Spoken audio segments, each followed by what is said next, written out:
album about that.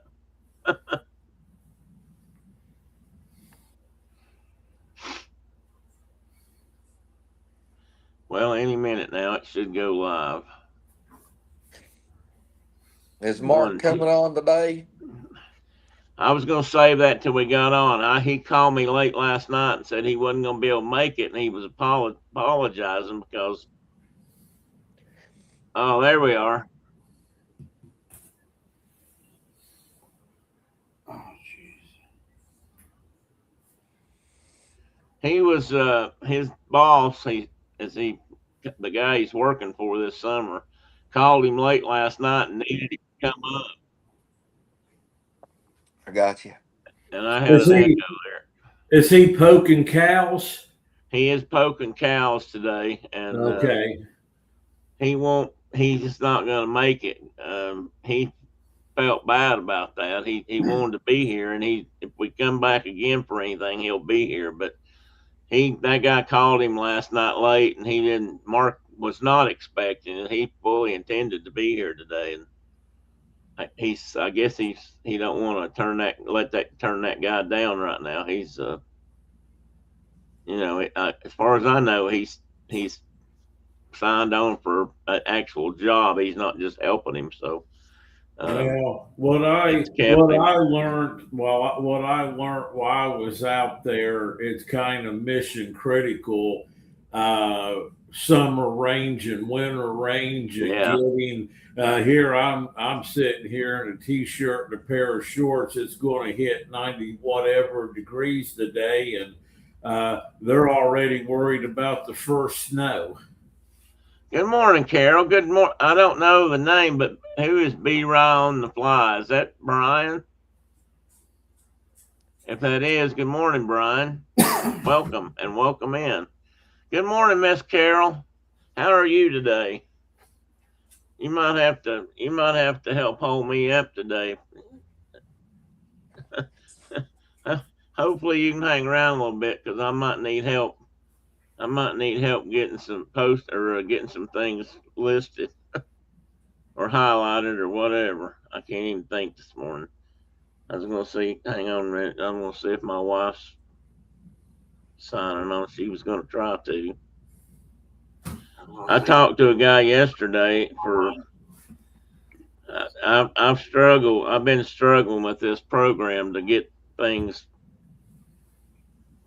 put on and recorded correctly. And he was trying to tell me how he was trying to help me with it last Here we night. go through that. And I can turn the volume down on this, and you can turn it up there. Probably. I still couldn't figure it. Good morning, Chuck O'Neill. Well, actually, no, it might cause an echo because the microphone's on this side. The Keep it.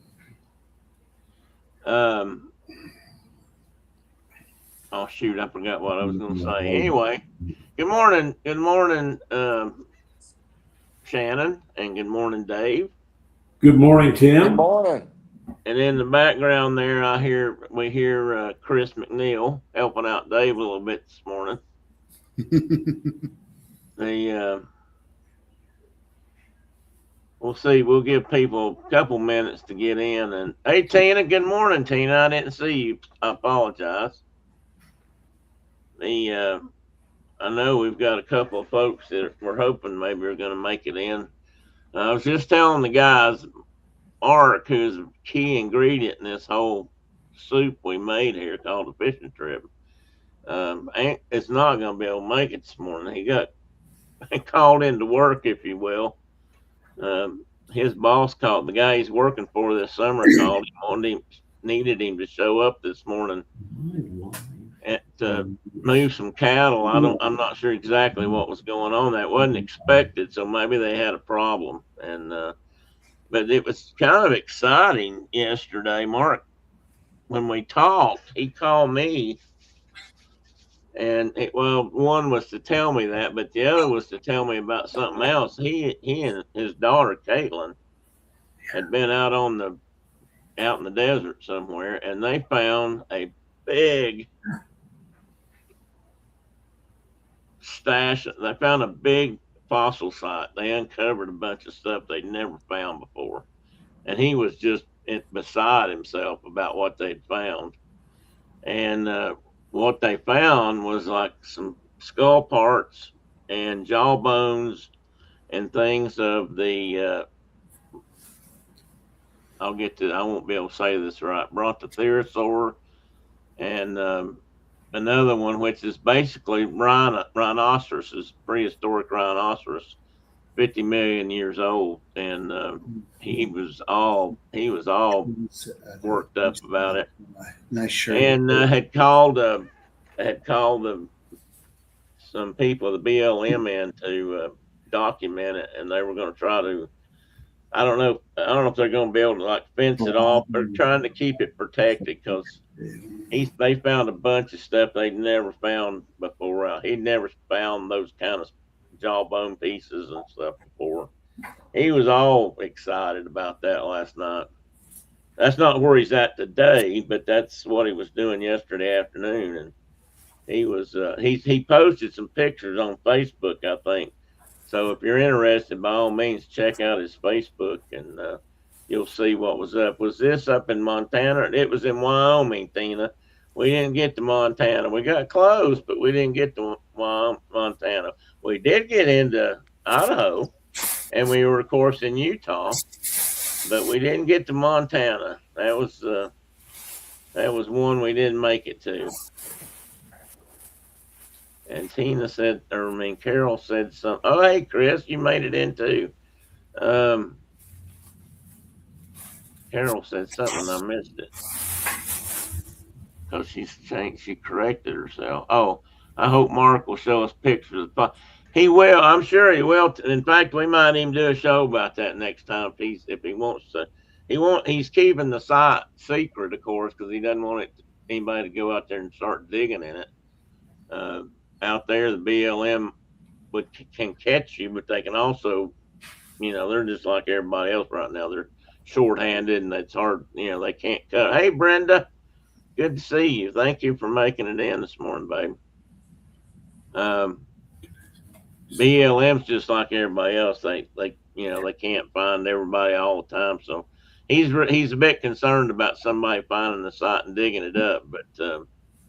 And it's in an area where they do drill for oil at times, and he's concerned about them selling it off to squeeze the oil out. It's like oil shale or whatever they call it in that area, and it's unfortunately dinosaurs tend to be sometimes in the same places you find oil because they're in that same time period, or a lot of them are. When oil formed, below the surface. Anyway, he's excited about it. His stuff's on it, Facebook. I was going to pull it up later and see if I could put any of it on the screen. I didn't want to do it early in the show because I was afraid I would lose everything. Hang on, I might be able to show this one thing though. Bear with me here. Let me see if this will work. And then we'll get started with our show. By the end of it, that'll get. Hey, Mike, welcome in, buddy. Mr. Maple Bacon is in the room. One of my favorite Canadians. So that's a piece of skull bone. Can you see that? Yeah. I don't know if you'll be able to hear this or not, but I'm going to run it for a minute. He'll flip it over and turn it around so you can kind of see the internal structure of the skull. I don't know if that's part of it or if that's just dirt, but he's going to pick it unless I've clicked on the wrong one, which is highly possible. Hang on just a minute. Maybe I got the wrong one. There's it's this one right here. See that piece right in the middle? That's the piece he's talking about. I don't know if you guys can hear that, but No, we can't. But they're pretty sure that his daughter does this kind of stuff for a living, and they're pretty sure this is a piece of skull bone. You can see how thick, and that stuff tends to be real heavy. Could be another part of the skull or part of the animal, but they found it amongst a whole bunch of other parts that make them pretty sure that they found the right species. Since we're on here for a minute, here's some stuff that Caitlin, his daughter, has found. Both of these pictures, that's feathers from the dinosaur age that she's discovered out there in the quarry. That's a feather she's found. That's the tail of a fish right here. If you guys can see my cursor, I know it's small, but that they find a lot of those. But this is a feather. Again, fossilized prehistoric, and that's another that one is perfect. I mean, look how detailed that one is. Fun fact about that is that until she started working out there this summer, apparently they had never found any feathers in this quarry. So they're really excited about that. She's found 2 or 3 insects, which they had also not found, and set these feathers. So they're really excited about that. I think she's become quite the mini celebrity there. I'm not sure, not 100% sure, but I know she is at Mark's house at least. Mark, he's quite proud, and but she's doing really good at that. So when they go out and find something, they tell me they think it's some kind of prehistoric rhinoceros. I believe them. We were having a discussion last night on another live stream about archaeologists. So not all those who find stuff are. Most of them are amateurs who are just looking around. That's true, Tina. There's a lot of stuff found by amateur people out looking, amateur paleontologists and amateur archaeologists, and on both sides, and depending on what they're looking for. Carol, been in training the last 2 weeks. Oh boy, the students start on Monday. Back to school. How about up your way, Mike? Or is Alexander back in classes yet? Maple Bacon, who's also known as Mike, his son is in what kind of like ROTC in the States, but it's up there. It's the cadets, and he's been out at some sort of a camp all summer or part of the summer. They just went and picked him up last week. He doesn't start for another 2 weeks. Well, we didn't used to start till about that time, but boy, it gets earlier and earlier here. Okay, guys, we're going to talk about a lot of stuff today, and I maybe there'll be some more people pop in, maybe there won't, but if they do, we'll try to catch them at the time.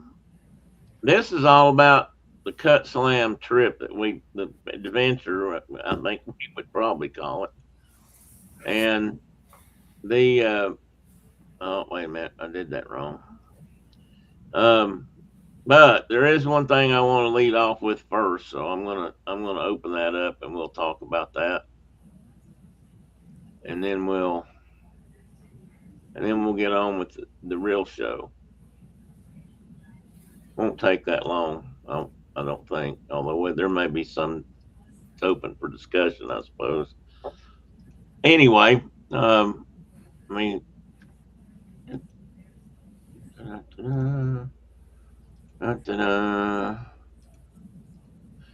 Okay, there we go. All right, guys. I don't know. I put down that this was a Cutt-Slam adventure. I don't know if you guys would agree with that or not, but I think it pretty much was. So anyway, usual house cleaning. Just hit the like button if you don't mind. Subscribe to the channel if you're all interested. And we do things like this every Saturday morning. We usually we don't always talk about educational, informative subjects, but we try to. Sometimes we just BS our way through it too, like I did last week by myself. But what I had to talk about, how do they say that? The something in the room, the elephant in the room. If you live in East Tennessee, if you live anywhere in America, probably, hopefully, maybe, but if you live in East Tennessee, we kind of lost an idol this week. We lost Dolly Parton. She passed away Tuesday night, I believe it was. And I couldn't not say something. You guys know, if you've been with me very long, you know that I usually um, recognize people who pass away in significance or historical significance. Some might say Dolly didn't have any, but I beg to differ with them. I can remember when Dolly started out. I can remember seeing her on the Kaz Walker show in the '60s, and then she went on to bigger things. And she was a local star, if you will, but long before she was ever known by anybody in the national spotlight. But what was really significant about her is the things she did when she came back to East Tennessee, or when she started having money.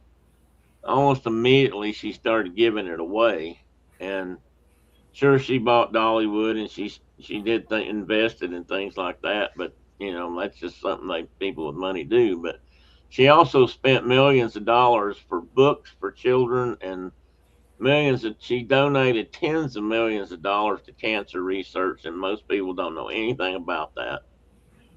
She gave $1 million to help with the COVID vaccine work. She's given just lots of money to medical science. She has they've named a whole hospital after her here in East Tennessee now. Not just now. It's been a little while back, but East Tennessee Children's Hospital was named after her because she donated so much money to creating it. It was a big deal to her. She got kind of going down that path when I don't know how old she was, but her sister's daughter was 4 years old, and she was diagnosed with leukemia, and she was in Vanderbilt Hospital. And Dolly had, a lot of people know, she lived part time in Nashville, and she was spent a lot of time at Vanderbilt, and when she did, when her niece, I get them mixed up here, and she recovered, and she's still alive today, by the way. And that's when Dolly started donating money to Vanderbilt and other places for cancer research, especially children research. So she's pretty important. And I just saw a video this morning. It popped up on my screen first thing this morning. One of the managers, the manager, I guess you call him the manager of her reading program, where she sent out books to kids. Said that before I'm going to guess, while she was, maybe she knew she had cancer for a little while. She didn't tell anybody, but she knew it, or she didn't tell the public, but they knew it. And she made sure that the reading program was solid and was going to continue on in infinitum. So hopefully that'll do. She's given out somewhere in the neighborhood of like 200 million books since that started. Yeah, 200 million plus maybe by now. But I saw another article where she donated her 100 millionth book, which was a copy of the Coat of Many Colors, which was one of her hit songs early in her career. It was also, she wrote a book about that story, because that was a true story about herself. And that book was the first one they ever issued out in that program. And she gave a copy of that to the Smithsonian, the 100 millionth copy. I just think that's amazing. And it was just a really big deal to people who, we still have high rates of people that don't ever graduate high school here. It's not unusual for people to struggle with reading, and so that was just a big deal to her for a long time. I can't imagine. I'm sure they won't have a public funeral, but if they do, I can't imagine what the line is going to look like for that. Of course, she was known around here for Dollywood, but like I said, there was so much more to her than that. and she had a star on the Hollywood Walk of Fame for whatever. She was a local girl, done quite well. And this small quote there I found or actually came up with myself. She will be missed but long remembered and loved, especially here in East Tennessee. Um, when the city of Gatlinburg burned, or a lot of it burned, when they had the forest fires, and I can't remember which year that was now, but when the forest fires happened in that county, she donated.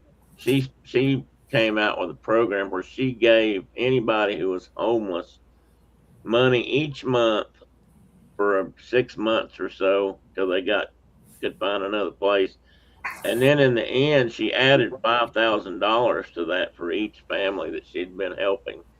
And I mean, her generosity in that regard, and her, what's the word I'm looking for? Well, I can't think of the right word. Philanthropy just had no bounds when it came to helping people in East Tennessee. So, and she done when the hurricane went through a couple years ago and destroyed all the mountain country in East Tennessee and North Carolina. She donated millions of dollars for that too. She was highly involved in the community. Anyway, that's to Dolly. So may she rest in peace. So this is what we've been up to. Um, if everybody knows who's in the room, that's Dave Harrell in the middle and Shannon O'Quinn at the bottom. Unfortunately, a key ingredient to this whole thing didn't make it this morning. Mark had to work. I've already mentioned that. We'll talk about him. He'll just have to listen to us later. So yes, she did, Mike. She did, and she was more than just a country singer. I mean, she wrote a lot of music that she never even performed that other people performed, rock and roll people. I mean, I heard a version of Stairway to Heaven. Oh, and I heard what was it I heard? She did a version of Stairway to Heaven, but some of her other songs were done by everything from rock and roll groups to folk singers. I mean, it's quite. She was pretty versatile. Tina, she didn't serve my breakfast. I had to get up and fix it myself. Sorry, I'm catching up on chat. I apologize. Hey, Nico, welcome in. I'm sorry if I missed anybody. Let me back up here a minute and just see if I got everybody. I think I did. I do have an apology for Mike. I was supposed to call him 2 nights ago, and I got busy on this show, and I kept getting tangled up, and I forgot. Mike, so let's talk soon, buddy. I've not been avoiding you. I just am scatterbrained as hell lately. So anyway, this is what we did. I've divided this up into what we did on each given day because each day was pretty jam packed. So we all got up on a Saturday morning and went to the airport fairly early. we came back earlier, but we went pretty early and flew down to Dallas Fort Worth. And at Dallas Fort Worth, Shannon met us. We all arrived down there, 2 different flights, but we all got there about the same time. And then we jumped on another plane and went to Salt Lake City. And from there, we got in a Jeep, and we didn't go to Kimmerer right away. Kimmerer is near where Markley, if you guys know. That's where the home base was. But before we did that, before we got to go to Kimmerer, we did this.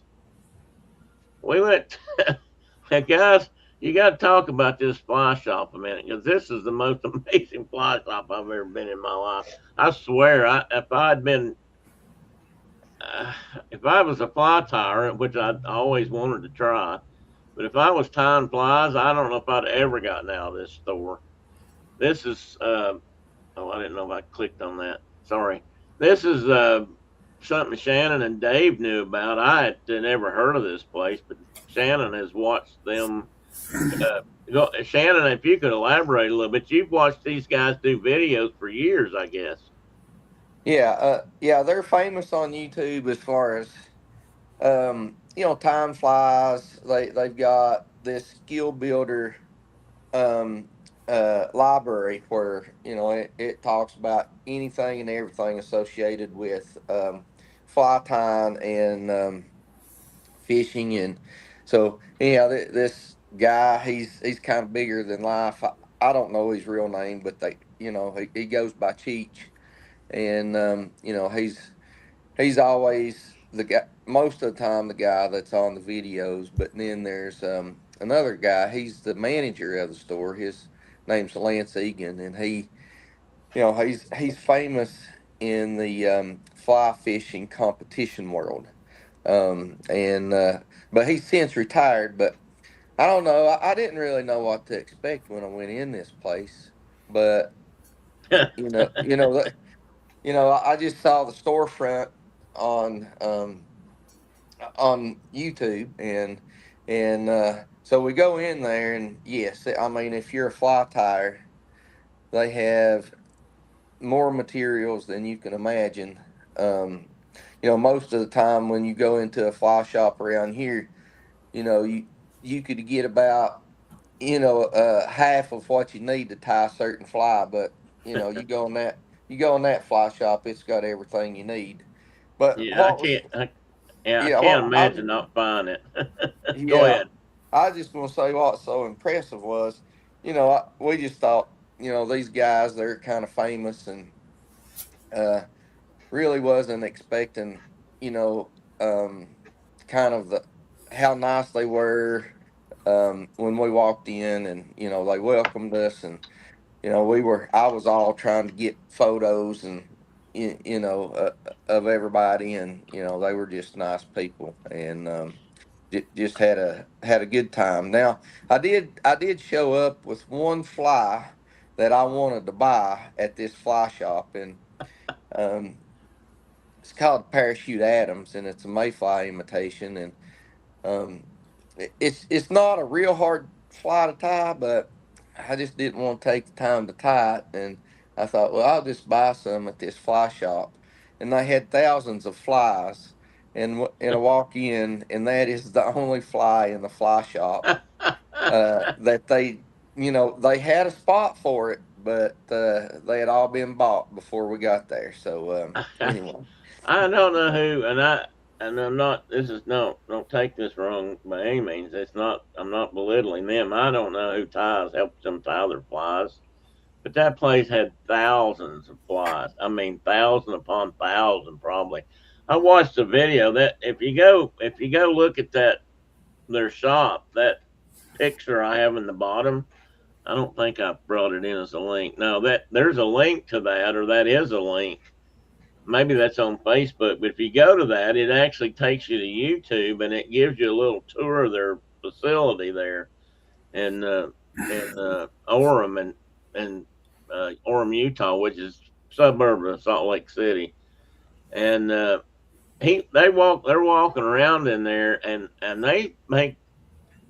Cheech makes a comment. And I never knew these guys before this trip. Cheech makes a comment that they at that time they made this video, and I don't know when that was. Could have been years ago for all I know. They had like I can't if he said 400,000 things in stock, or I mean it was an unbelievable inventory of stuff that they had in that facility. And it was everything from the smallest fly tying product supply to wading boots and boats. They actually had some float boats in the far end, or some inflatable type not drift boats, that kind of thing. They were in the far end of the shop or the store. And then after that, there was like a whole wall of rods that looked like a military barracks full of rifles, down through there. There was a rod after rod after rod, and racks of reels and of every kind, and a whole wall full of fly tying vices. I didn't know there were that many different kinds of fly tying vices. I just thought there was one or two, and that was that was how it worked. But I was impressed, and I have to say these guys were really. These guys walked in, and as soon as I walked in the door, I think Cheech was there in front by the door, and Shannon, I think, spoke to him and just said hi, and they immediately hit it off, and they were, they were willing to take pictures and just talk with the guys there. And me being the way I am, I was looking for a place to sit down after a while because we were walking around and I was starting to hurt or get, tired from that. Sheets went and found me a chair. I didn't even ask him. He just showed up, and they had some stairs, and I sat down on the stairs, and he saw me, and he went and got a chair and brought it to me. He didn't have to do that. I don't know this guy from Adam, and I wasn't even really buying flies or materials. I was just there with these guys, and so I have to say they were really nice people. They, I'm sure they're busy and have, but they took time out to talk to Shannon and Dave, and they took time out to find me a chair. So I was more than impressed with the whole thing. It's an amazing, it's an amazing fly store. I just, it's great. Good morning, Adventures by D. We have one more entrant here. I don't know if I said hi to Chris Nichols, but Chris is also in the chat. Hello. I know he's there with Dave, but he's also in the chat. Yeah, it was just they were really nice, Carol, and I mean, like I said, I just sat down on, they had some steps that went up to a big map. I forgot about the map. On the wall, they have this big map of the United States, maybe the world, but at least the United States. And Dave or Shannon went up and they put pins in. They wanted a pin put in the map for each one of us, whether we were fishing there or not. But if we were there visiting for whatever reason, um, and I like to fish too. I just haven't done much of it lately. And but it was just a really nice. It was a great store. I was blown away. I didn't know. I didn't even know there were that many different kinds of things you could tie flies with. And what about you, Dave? I think you walked down there with a grocery sack about the size of a Kroger bag. I was like a kid in a candy store, and looking for that hard to find fly tying material. And I will say, of course, they asked, well, what are we doing? And Right. we told them about the Wyoming Grand Slam, and they really keyed in on that. I enjoyed hearing what we were trying to do and wanted us to keep in touch. And if we did it, and that they talked about that's a pretty challenging undertaking for a week. And we told them our attack plan, and they thought it sounded real good. Looked some stuff up online for us. It was just most helpful. Yeah, and I know they were talking about different places to hunt or to fish, and I think one of you, and I don't know, Dave, I guess it was you I've talked to, but it might have been Shannon. One of you had even talked to them about the Utah Cutt-Slam, Yes. and and their opinion on doing that also, and we'll talk about that kind of thing later. The whole concept of, I don't know if I'd call it a competition, but the whole idea of catching fish and of a certain number of certain species and getting a certificate for it and that kind of thing, and how that worked and how it went with this trip when you try to do it in a week. And anyway, we'll talk about that at the end, I think. So let's move on. So the next day we actually arrived in Wyoming. Well, not the next day. That night, that evening, we arrived in Wyoming. These guys went to their B&B, uh, which hopefully turned out not to be too bad. We did get to Wyoming in the middle of a heat wave, of course, naturally. Any other time it would have been 70 degrees in the sun, but this time it was more like 95 in the shade in the daytime. Um, but we got there, and then they took me down to. I stayed with Mark, and they took me down to Mark's house and dropped me off. So this is I just put this in here to give a general idea, kind of the country we traveled in. And I just realized I duplicated this same map this morning for another something I wanted to talk about. Oh well. So there's a circle. I don't know what that circle's for. Well, yeah, I do. That's where Opal is. Mark lives in this area where this small circle is, so that was what we might call home base. And we spent a great deal of time in this area, South Cottonwood Creek. Oh, Dave, what was it? The Labarge Creek area, which we fished in eventually. Yeah. Uh, all up in here, and then we went. Then one day we spent in the Shoshone National Forest up here in these mountains, and we went all the way to Lander and then back up through the Shoshone. Um, I don't Arapaho Indian Reservation. Stopped on the way back. We stopped at the trading post there and looked around a little bit. Which are pretty neat because they've got a lot of actual authentic, not made in China kind of Indian artifact or made stuff, handmade stuff. But we've covered. If you think about what that don't look like much on a map, but I think Dave and Shannon talked, and they think we probably spent upwards of 60 hours driving. And I think I didn't think about that, but that's probably true because we spent a great deal of time on the road getting to and from places to cover all these areas. Now we might could have saved some time going to a different river here or a different river there, and in the end we backtracked a little bit and fished a river that or creek that everybody told Mark there weren't any fish there, but when we went there, it turns out there were fish there.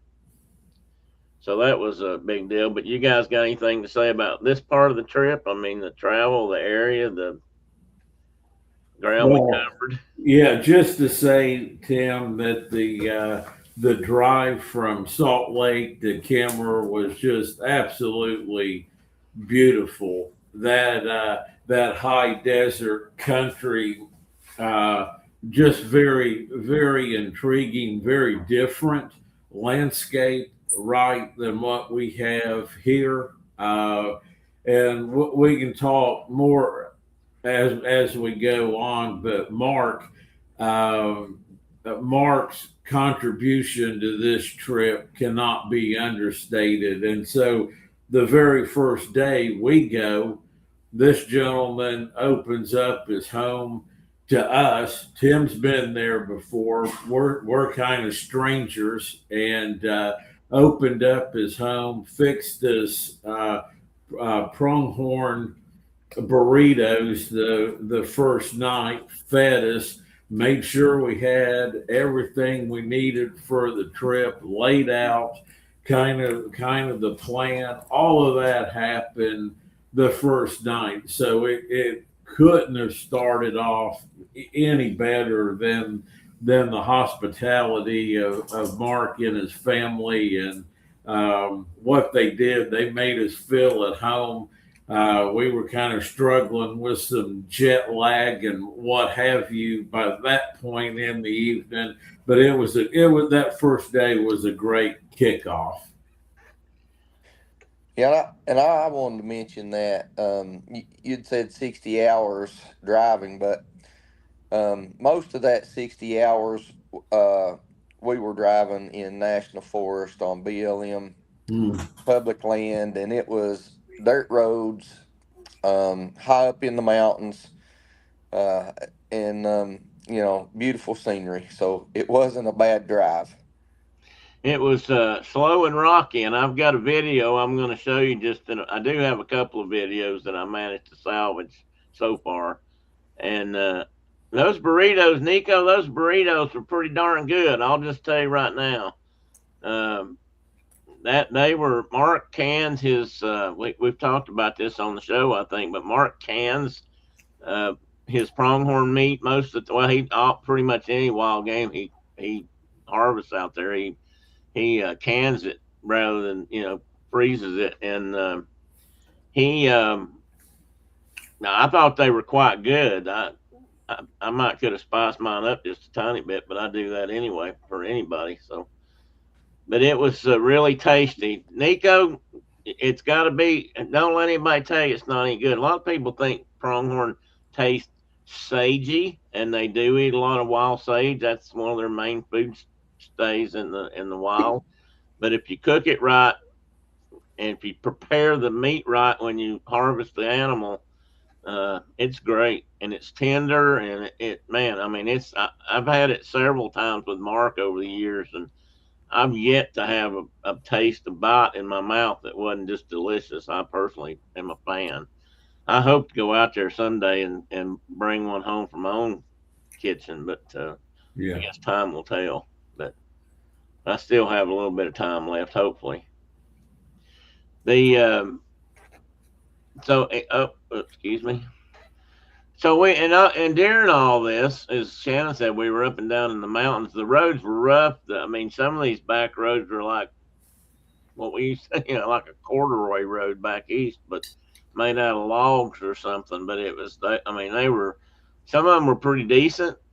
Some of them were really bad. And while I've been on worse roads in my life, I can't say I've ever been in the mountains and been on worse roads.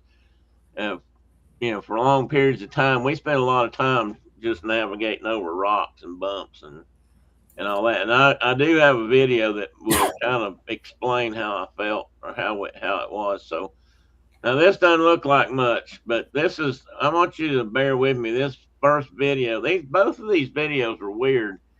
They were GoPro, which I was shooting with mainly, put these together just automatically in the software, and I didn't know they were there.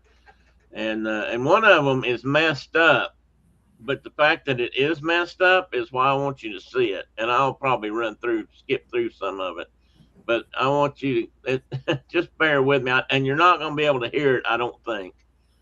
I still can't figure out how to get that sound thing worked out for everybody. I've got to figure that out. It's driving me nuts.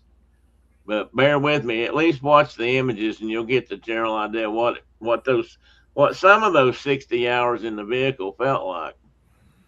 I lost my cursor. There it is.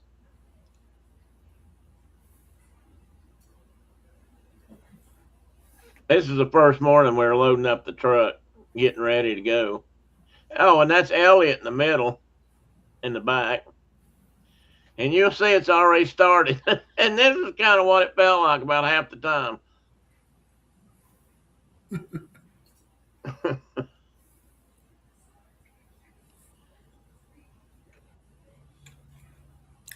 The road was rough.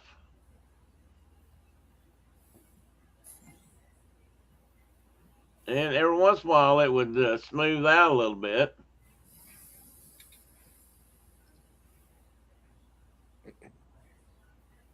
Come on. I thought I had it in the right spot.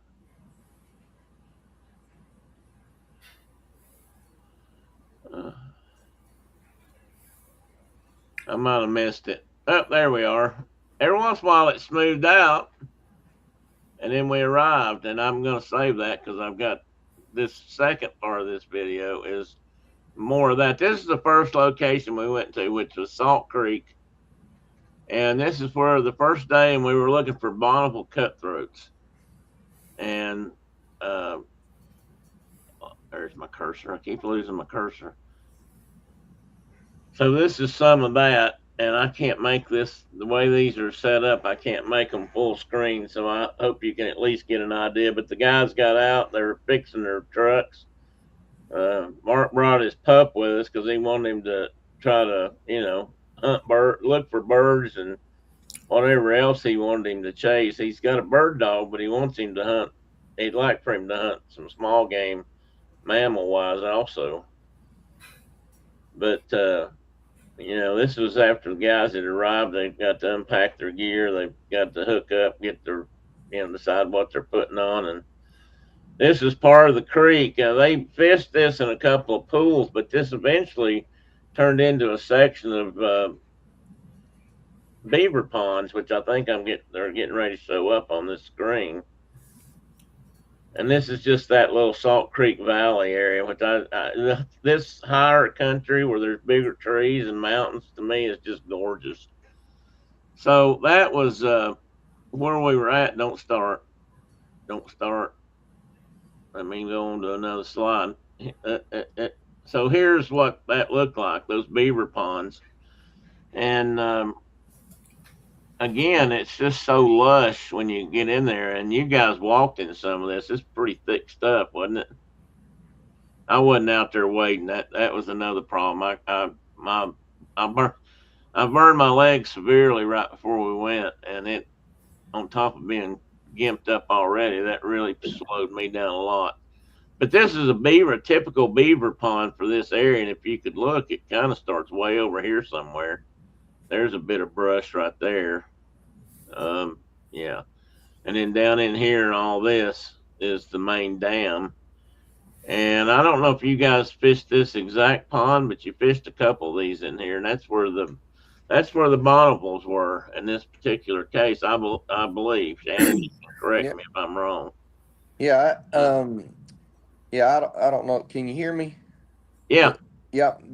So yes, these streams are kind of small, and the beaver ponds were, you know, the main habitat. The beaver ponds provided the main habitat for some of these creeks, and it's the first time I'd ever fished in a beaver pond, but it's really cool. Um, the fish were rising. You can see the fish coming up, taking dry flies off the surface, and you could target the fish. The ones that were rising, and so anyway, Dave and I have a cool little story here. I told you at the beginning of the video that, or the meeting here, that I wanted a parachute Adams fly, Oh and yeah. we didn't have a parachute Adams fly at the fly shop, and so Dave and we have this fly that we fish around here called the Puff Daddy, and it's mainly for sulfurs, and so just in case we didn't find that parachute Adams, Dave, he said, well, why don't you just tie an Adams Puff Daddy before we go? And it's kind of an afterthought, and but we got up there at these beaver ponds, probably at this exact beaver pond, and we ended up tying on that Adams Puff Daddy, and we both caught a lot of fish on that Adams Puff Daddy. So we tied flies for months before we went on the trip, because you don't really know what the fish are going to be biting when you get there, and so we just tied a variety of different flies. I think I had tied over 600, 500 to 600 flies by the time we had left to go on this trip, and so and only a handful worked. But anyway, that Puff Daddy, which was an afterthought, worked in these beaver ponds. Is pretty cool. That's pretty cool. I didn't realize that you had tied it up kind of in a as a. You talked about the pup daddy while we were there, but I didn't realize that it was sort of a pup daddy version of the. You didn't say coachman. What'd you say? Yeah, parachute The Adams. Adams. Yeah, that parachute Adams. Yes. That's yeah. It was a lot of flies, Nico. But Dave, I bet you probably tied up just about as many, didn't you?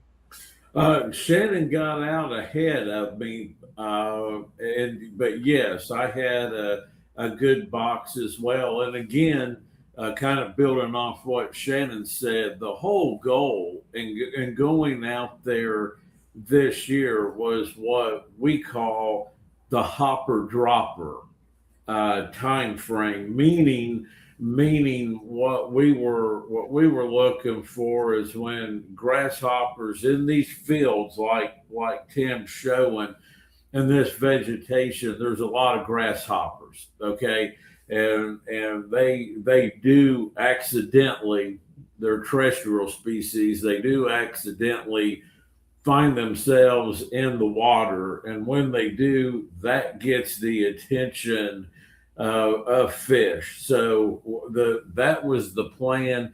Tie in a grasshopper pattern. We tied several different ones. What we mean by dropper is we tie monofilament off the hook of the grasshopper and then tie something, usually with some weight on it, a subsurface nymph, a subsurface insect, and with that combination, we did quite well with that. But obviously, like Shannon said, that particular morning, you know, right here, they were interested in mayflies. The mayfly pattern outcompeted the hopper pattern on that particular day. Yeah, I unfortunately I wasn't out there in the water. I couldn't see everything you guys were throwing and what you were using, but I was picking it up in the background trying to figure it out. So, but you guys you guys helped me explain what you were doing there. But and you did just great. Thank you. I think I've got so here's another picture of the general area up the valley, but here's the first two fish that I think these are the first two fish. Now, guys, if I got these wrong, I apologize. That's I've worked on trying to keep these straight for since we got home, and but and you know these fish aren't huge, they're not big, but this would be a typical small stream mountain trout that you'd catch here. I mean, in fact, these are bigger than some I've caught and looked at in the creeks up here. Um, but they're beautiful fish. I mean, and um, this was the Bonneville cutthroat, if I'm not mistaken. it is native. That was what was fun. You know, we were in a wild place catching wild fish. You know the size of the fish wasn't the top goal on this particular trip, but to find that species in its subspecies of cutthroat in its native habitat, that was the cool part. Yeah, and you're going to see here that there were some bigger fish caught, but to get the Cutt-Slam and get that certificate from the state of Wyoming, they're not really interested in size so much as they are what you catch. And so we had to each fish had to be documented like these photos. You know, you had to basically catch the fish, take a photo of it in your hand, uh, or some way shows you have possession of the fish, actually caught the fish, which we have a really funny story to tell about that in a minute. Hey, Or sort of a funny story. More funny for some than others, but go Yeah, right ahead. yeah. I was going to say that. I was trying to figure out how to word that, Dave. So thank you for that. I appreciate your and Dave can speak to that because Dave, it was Dave that wasn't the one that thought it was so funny. And don't get me wrong, we were not laughing at Dave. It just, I mean, if crazy things can happen, this was one of the craziest. So anyway, so Hey, that was the Tim. Bonneville. Go Hey, ahead. Tim. I just want to say these two fish were pretty special, right? They were the first Yeah, cutthroats Dave and I had ever caught in our life. You know, I was I could have caught a 20 incher and not been as excited. So I you believe know, that. it was a these two fish were pretty special fish for us anyway. Yeah. Nico had a question about the stock. They do stock some of the streams. I don't know exactly which ones. We didn't get into that so much. Mark knew some of the ones that were stocked versus some of the ones that weren't. They also reintroduced species. There have been streams where over the years they've been stocked with rainbow trout and other fish, you know, from other places, brown trout. Um, I don't know what else maybe, but and sometimes those fish tend to push out the native species that happens. But that was a common practice. Wild fish and wildlife agencies all over the country did that. I mean, the rainbow trout came along, which is a western species of trout, and you know, I don't know. I would almost be willing to bet there's rainbow trout in every state in the union now because they got put in streams everywhere because they were so adaptable and catchable and they grow and you know they do well in just about every stream. But they also tend to outcompete natives. So that eventually people realized that and it became a problem. They started trying to remove them. We ran into a little bit of that situation too, but yeah, they do stock some streams reintroduce them, stock them, whatever you want to call it.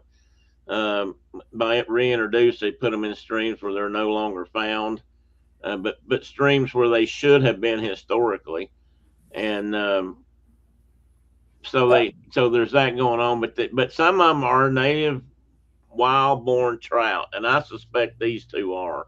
I Yeah. mean that they caught fish that I'm sure were native wild trout. Yeah, I think, Tim, most of these fish were wild trout, and there's a difference in native and wild. Native. Excuse me, yeah, I misspoke Yeah, there. yeah, Yes, yes. But anyway, they and these were native trout and they were wild trout. Um, but the cool thing about this particular creek in Salt Creek, at TVA, I do conservation work, and a lot of stuff. We focus on creating habitat for fish and other aquatic critters, and there was a lot of habitat work that had went on in this particular stream, to create good habitat for these native wild cutthroat trout. They had done some stream bank stabilization. They had put in structures in the stream to help improve, riffles, or make riffles and runs and pools. And so you could tell that, the state and Trout Unlimited have been working in this stream to you know, help this species, you know, um, be successful. So anyway. yeah, and what I meant, let me go back up to you. I'm glad you pointed that out because when I was saying native, what I really meant to say was like hatchery raised fish that are released into the stream versus fish that are actually born in the stream, or that or the eggs are laid and they hatch and they're actual wild trout. And there could be multiple generations of that probably in some of these streams because some of these fish there are big fish in these streams, and there are some of these guys that are big. Um, so I'm sure there's a certain amount of breeding going on within the streams, and for lack of a better word, I'm not sure that's really the right word, spawning. And the but anyway, like Shannon said, these I would believe these are wild trout, so they're not just hatchery raised.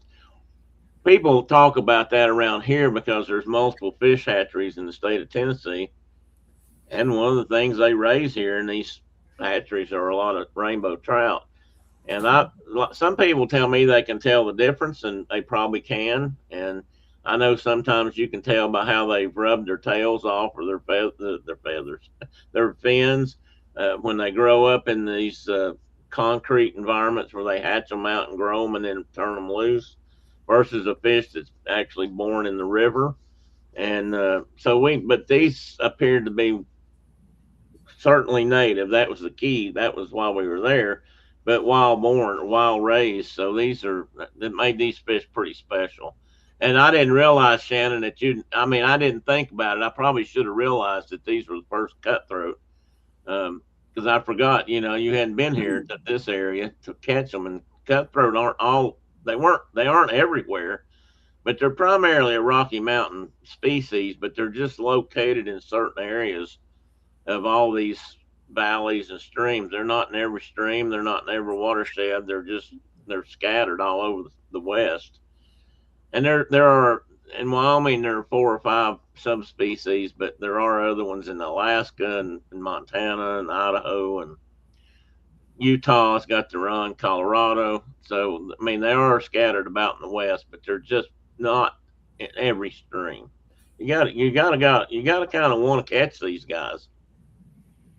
So the And next day we went to Gray's River, and I forgot which fish this was going to be. This was for Snake River, I this believe. the Snake River cutthroat. Yeah, and I hope I've got the correct pictures in here for everybody because man, Shannon caught a couple of nice fish out of this stream. And that sun greeted us. We were driving along, and Mark looked in his mirror, or somebody did, and said, "Wow, look at that sun." Somebody said, "Look at that sunrise." And Mark said this reminded him of a story that he's read in the historical story about Chief Plentycoos, who was a Crow chief. And one of the reasons the Crow Reservation, not the Crow Reservation, excuse me, I believe he's Shoshone, I think. One of the reasons the Shoshone Reservation is where it is because Plentycoos worked with the U.S. government. I won't even say how, but anyway, he worked. He kind of saw the writing on the wall, if you will, and he worked with them, and then he kind of got his pick of where he wanted the reservation, and it's right in the middle of these. This was their native homeland, so that's where they wanted to be. Most Native Americans did not have that benefit. They didn't. They weren't where they wanted to be most of the time. But this was pretty neat country up in here. But that he said that reminded him of the Chief Plentycoos Shield, and I was actually gonna. I tried to find that story, and he and I worked on that this week, and we hadn't found the right passage yet. So we're still looking. If I find it eventually, I will bring it forward.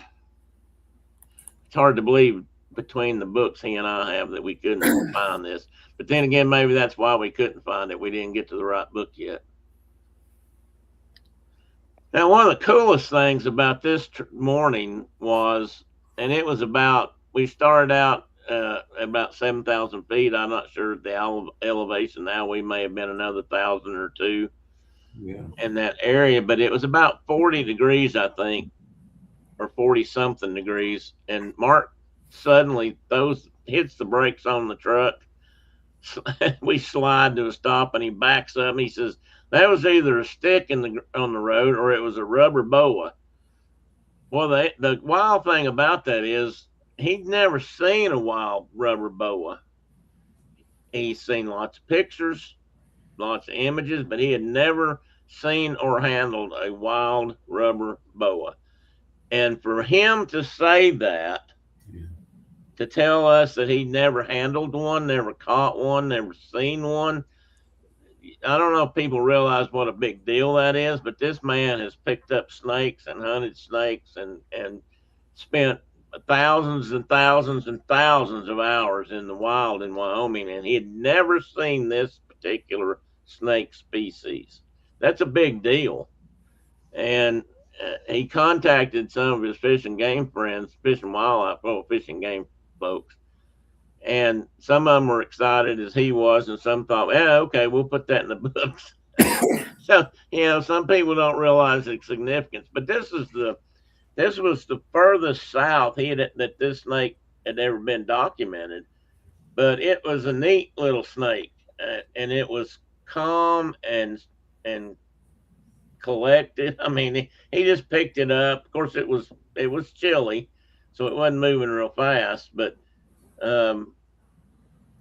he handed it to me, and they took some more pictures and videos, which are probably on his Facebook page as we speak, somewhere around on the date of this or day after this show, or that this slide was taken. But it was just one of the neatest little snakes I'd ever caught, and it was about maybe 2 feet long, a little better. I mean, it wasn't huge or anything. It wasn't like a 6-foot snake, and you can see it in his hand there. But what a neat thing about this snake is it's one of two. We only have 2 boa constrictors in this country. This one and one in the rosy boa, which is down in Nico's country, I believe, Arizona, New Mexico area, somewhere in there. And that I've never seen a rosy boa except in captivity. Some people do have them as pets. I think at one time, I don't know about now, but at one time you could catch and sell stuff like that. Anyway, neat snake. Didn't have anything to do with fishing, but it has everything to do with being out in this country. And I thought it was pretty neat. It was wonderful, and I didn't think. I wish there were video. I didn't think 4 old men could get out of a truck that fast. But when he said that could be a rare snake, I think Tim may have dove through the window to get out first. But that's possible. I know when I first got around there, I could hardly stand up. So it was cool. It was in the whole trip to talk just a sec with Mark. What Mark's like, a professional naturalist. He could point trees and shrubs and wildlife. We birds. The list goes on and on. It was really cool, but this was special for sure, Tim. I agree. Yeah, it was. The neat thing about this snake is if you see the tail and below Mark's hand there in that middle photo, it's Yeah. got a blunt tail, which is kind of odd looking. You don't think about snakes with a blunt tail; they're usually Yeah. long, tapered. These snakes have a blunt tail, and that's part of their defensive mechanism. The tail looks like a head. So if something attacks them and tries to bite them or grab them, they tend to grab by the wrong end, and that's why it's like that. Um, Really cool thing. He handed it to me. Like I said, I think Dave's right. I think I went through the cab or something. I don't know, but my legs weren't even still working yet because they were still stiff from the truck. And there's a video. I didn't put it in here because I couldn't clip it in, but there's a video where it says that, hang on a minute, I got to get my balance. And he was going to hand it to me so Mark could take pictures of it, which he did. And but it was one of the neatest snakes I've handled a fair number of snakes in my life, and it was one of the neatest snakes I've ever handled. It was smooth I don't think I've ever handled a snake that had the texture of this one. It's just one of the slickest snakes I've ever touched. Not slick in a slimy way, just Mhm. very smooth. I mean, it was really neat. Didn't ever offer to bite anybody. It was just, just as calm as it could be. So I took a picture of this, and for a reason, we were in the Bridger Teton National Forest, and I had never been there. I don't guess any of us had ever been there. Mhm. And unless that Dave, I don't know if you fought fires in any of this. Dave had been to Wyoming. Dave fought fires up here one year back in the '80s when Yellowstone burned those big fires. Dave was up there working, which was north of where we were. But I'd never been there. Shannon and I both talked about it when we mentioned that. To me, that was a big deal just to be there. And so I had to take a picture of that sign, even though it has no other significance whatsoever. So these are just some pictures. So we'll say this is the valley of the Grays River. And we came over the mountain where we caught the snake, went up and over and down the backside on the next watershed. And we went from LaBarge Creek and maybe something else on one side to, I guess it was LaBarge Creek on one side and over the hill and or over the ridge or over the mountain and into this valley where the Grays River was. And the Grays River is where we were out looking for. Did I put that in there? Nope. We were here to look for the Snake River cutthroat. But I took these pictures and I have to confess I took these with the GoPro still shots. I didn't even realize when I first bought these I didn't even know I could do that. And of course, you're limited on the lens that you can have, although that's changing. They're making new ones now that have telephoto lenses and things on them. Mhm. But I thought these pictures turned out pretty nice. The fish that the guys caught, they fished in all this area you can see, and then down below, right below where I'm sitting or standing, they caught a couple of fish back. Dave may caught his fish right below where I'm sitting. And I know Shannon caught a couple of fish upstream and all the way down through here. But these are just some random photos of the area. I thought this blue sky. I won't tell you how I described it in the video, but I had an expletive for it, as you can imagine. And the moon was up there between the trees, and I just thought, wow, that is so cool. Um, It anyway, was a bluebird. It was a bluebird day. it was, and I'd have to say that all in all, we had a pretty much, other than the heat, and it did get pretty hot at times. We had a pretty much a bluebird week. I mean, the weather stayed good the whole week we were up there or out there. So these are a couple of fish that were caught there. And as you can see, Shannon, if I got this wrong, please correct me. Shannon's Snake River cut, one of Shannon's Snake River cuts was pretty good size. I think the first one you caught was more the size of the one Dave has, but then you caught this one later or afterwards. Yeah. We so basically we were just driving along the river because the river and the road paralleled the river, and you know, we were looking down, and Mark says, "Wow, it looks like there's plenty of holes to fish down through there," and so you all just dropped us off, and Yeah, here goes me and Dave, you know, climbing down into the river valley to catch these fish. But again, we we went to hopper dropper, and and so we tied all kinds of hoppers, and when we got down there, we realized that the caddis Yeah. were coming off. Caddis flies, something we see often around here, and again, Dave, he had brought several, actually a couple boxes of caddis flies, but it was just kind of an afterthought again. Hey, um, we might should take some just in case, but anyhow, so Dave gave me one of his caddis flies. And at this time, we really didn't realize that the fish were this nice. That fish was about, 17, you know, inches or so.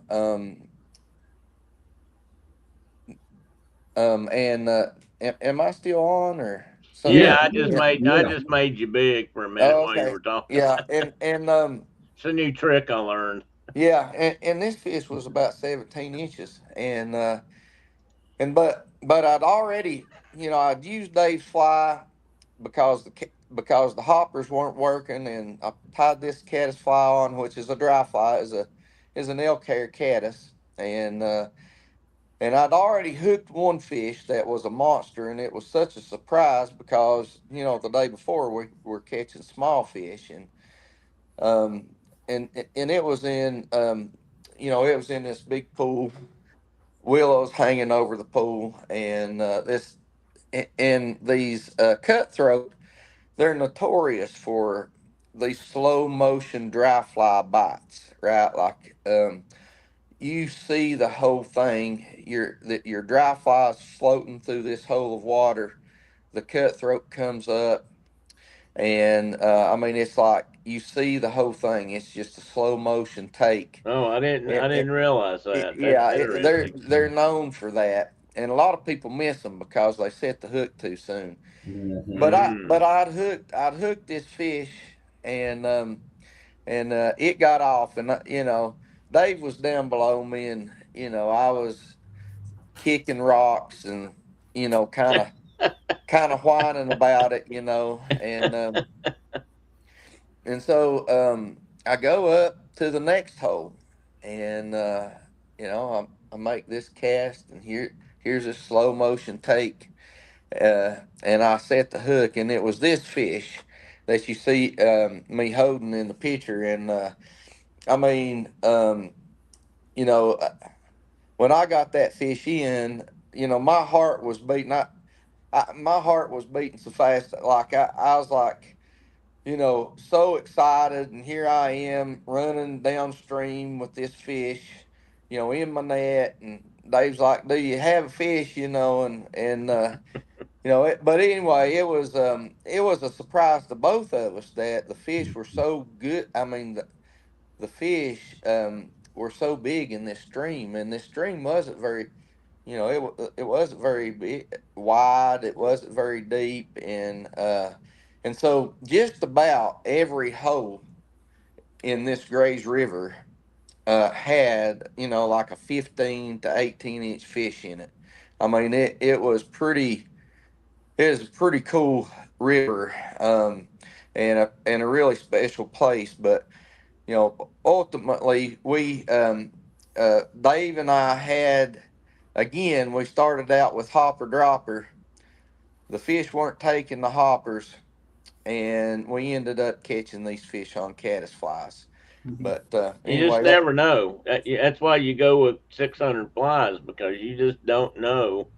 That's the thing about fly fishing. You never know what's going to be happening. They may be hitting, you know, mayflies may be coming off, and that may be what only thing they're interested in, or they may not be interested in mayflies and they may want a nymph. I mean, you just don't know till you yeah, get there.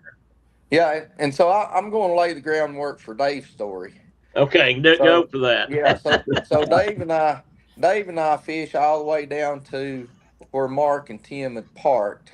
Well, I mean, it was just quarter mile downstream or so, and Dave was, I'd got my cutthroat, and it's Dave's time to catch his cutthroat, and Mark, he had done some scouting downstream, and he had found a hole. It was a really nice hole of water, where he'd seen some fish in it, and so Dave sets up in the head of that stream to catch fish, and so I'm gonna let Dave take it from there.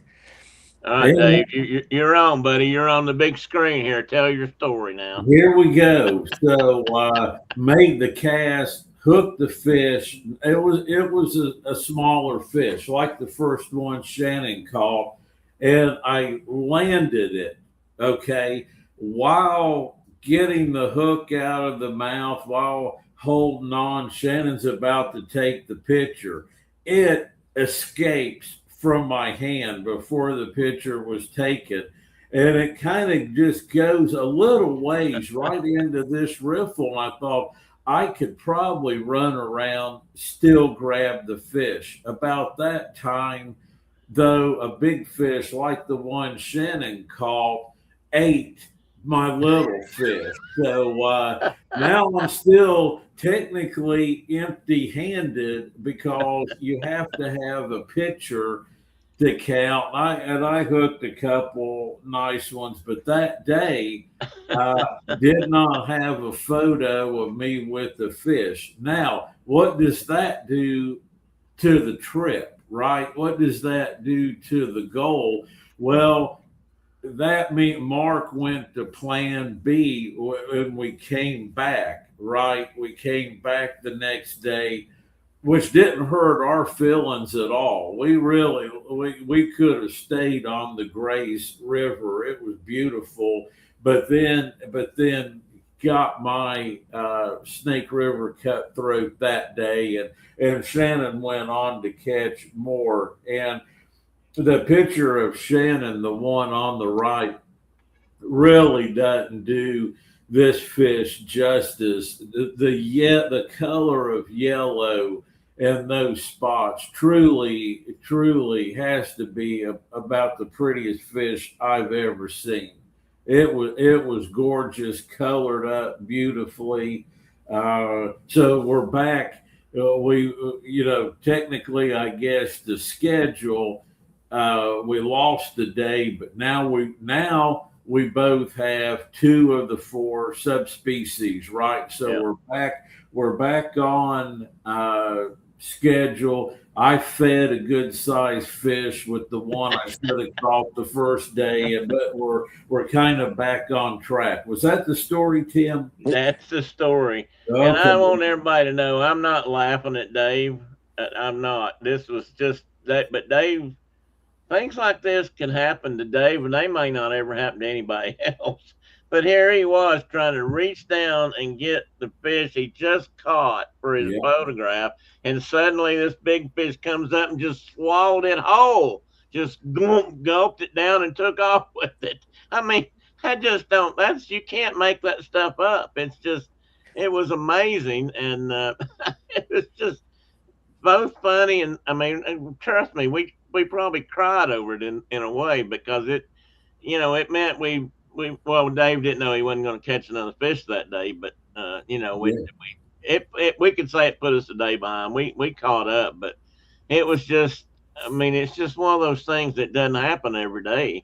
And also I wanted to mention that for people that are looking at these two fish, they may think they're not the same fish, but they are. It's just that as these fish age, the color becomes more obvious and more brilliant, and even that varies between what time of year it is to a degree on some fish. But Juvenile yeah, versus adult spawning colors. You well said, Tim. but anyway, it's just like a bird or other animal. A deer fawn's got spots, and then an adult deer grows up, it looks entirely different. And that's kind of how the fish are much the same way. And like Dave said, if they're in spawning colors, that's when they get really bright usually. And I mean, they even change physical appearance at times. But anyway, this put us back a little bit, but it certainly didn't kill the trip by any means. But now the guys have two of four, which is I thought was a big was a that was we were this was our second day fishing.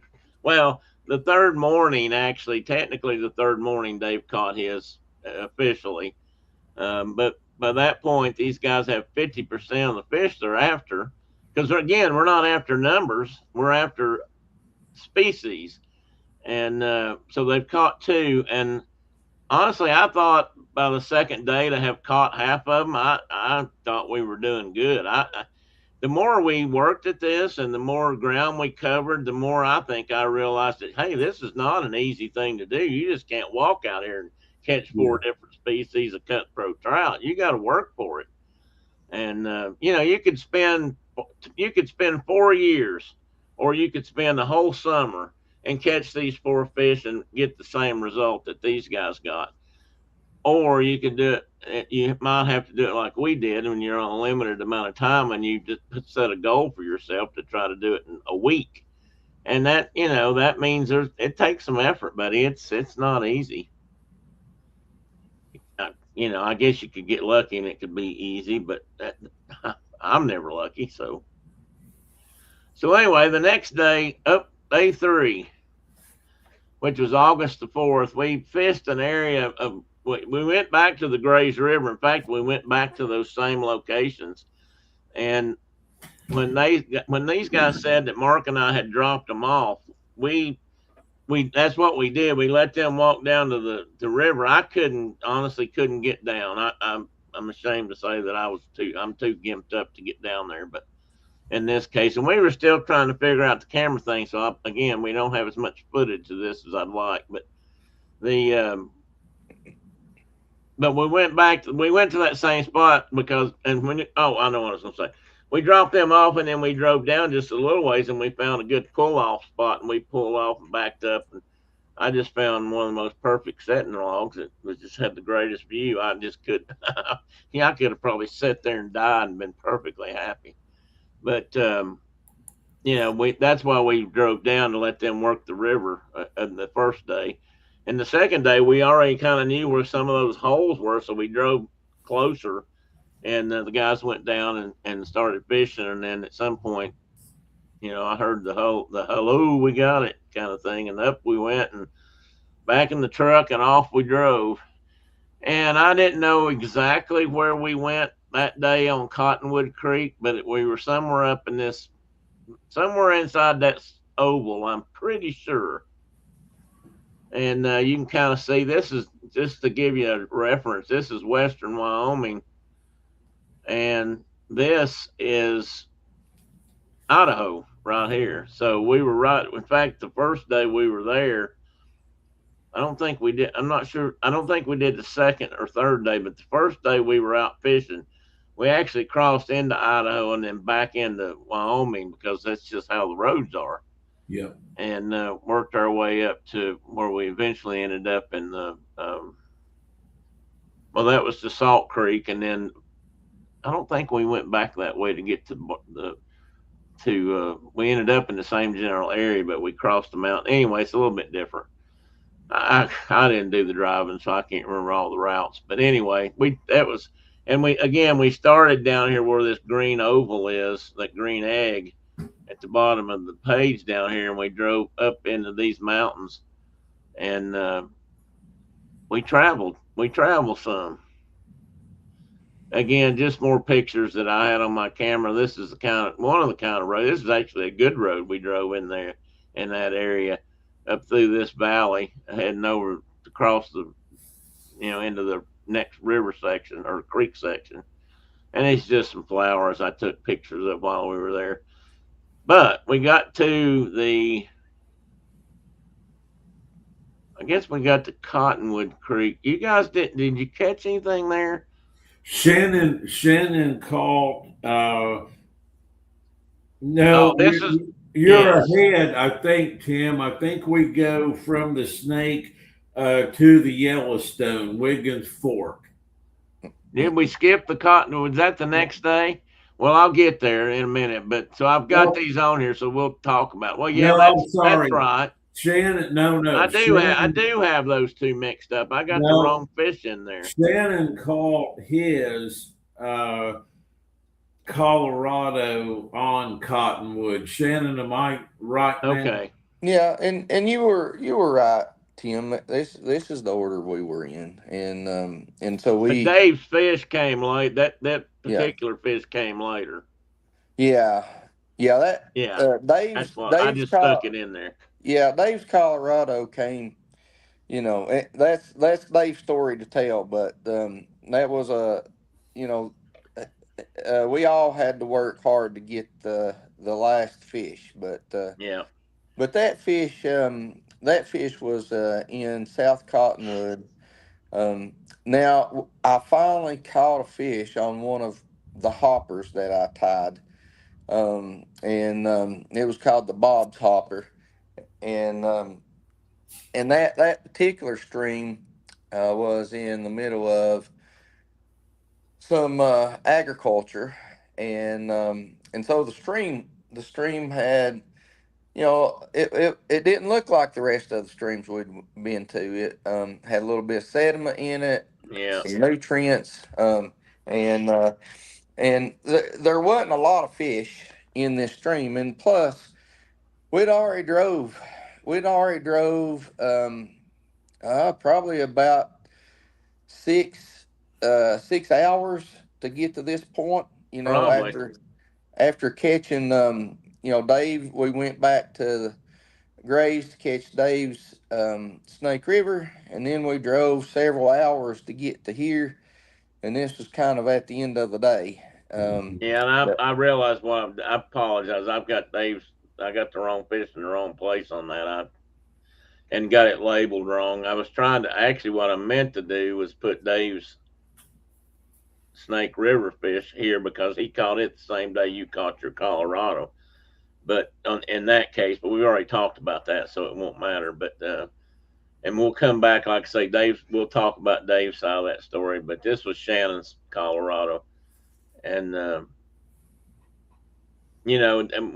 and and we'll talk about it when we get there. But there was a reason we went to a. I'm gonna say we went to a better stream ultimately to catch one, but and there was a reason why we missed it the first time, and I'll tell that. I don't want to tell it ahead of time, but anyway, that was and that was that you did catch that one on a hopper. I didn't know always what you had on the line, so that was a hopper. yeah, And you guys talked about the hopper droppers a lot. So some of these streams weren't really um, what's the right word, suitable for a dropper so much or a drop so much. But you did eventually catch some fish, if I'm not mistaken, on a drop. Yes. Yes. yeah. That would have been After nice. we Or got up into the Wiggins Fork, which is yeah, well, next. Yeah, we're gonna go to the Wiggins Fork next. That's where we're gonna be headed here. And that's we actually took we took a day off on August the 5th. We kind of took a day off and rested a little bit. And Shannon and Dave went fishing this day. You guys went out on your own some, and I think this is where you caught the big rainbow, if I'm not mistaken, that day, wasn't it? In the yeah, Hams Fork. yeah. So the Hams Fork runs through Kimmer and through Opal, and so it is a stock stream. Yeah, it is. We, It we is a were, stock and stream. it's a tailwater, um, um, below a water wet reservoir for Kimmer. So anyway, but yep, caught a nice rainbow out of there. on a hopper. And I have a picture of that too, but I just haven't put it in there yet. But I saved it for just later, just fish. At least I hope I The, did. I and, think I did. and I want to mention before we got to that point, Dave and I. So so we were trying to find good streams to fish um, for the Colorado, and so Mark had he was reaching out to his network of biologists and people in the know to try to find us a good stream. And so Dave and I, we also before while you all were on intermission, we were still trying to hunt down this Colorado, and so he and I drove about close to 6 hours that day.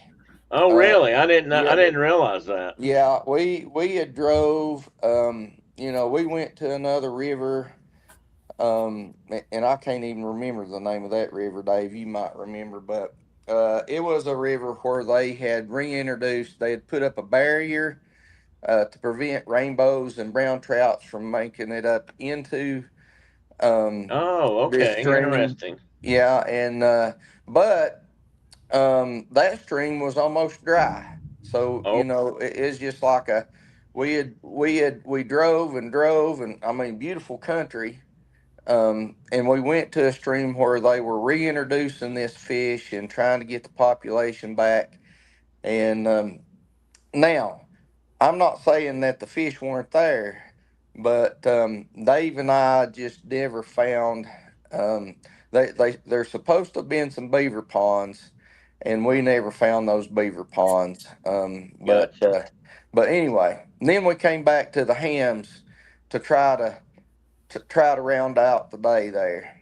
Um, yeah. Dave, did you catch any fish that day, or down there in the Hams Fork, or did you get I did. stuck there? Or? I did not that day. So Shannon got a very nice one, and it was great water to fish, and I did. We were again, as Shannon well said, the good fishing part of the morning. We were after the Colorado. By the time we got back to the Hams, it was the heat of the day. The sun was up. Water was gin clear. Uh, no insects, aquatic insects were coming off. Shannon, and if you hadn't figured this out, we're getting along here in the presentation. One of us is a better fisherman than the other. Now, I hate to mention names and call people out, but it's clear, and Shannon and I fish a whole lot together. So I'm not. This wasn't just some kind of one lucky thing with Shannon. He can find the fish where others cannot, and especially me. But he lets me tag along. But we enjoyed fishing that water, and we knew that that would be a rainbow, that would be a brown trout. That was not a target, but we were so close to new water, we had to fish it, right, Shannon? Yeah. Yeah. I mean, it was right. This river runs right through the town we were staying in. And so, and we had heard that it had bigger than average fish.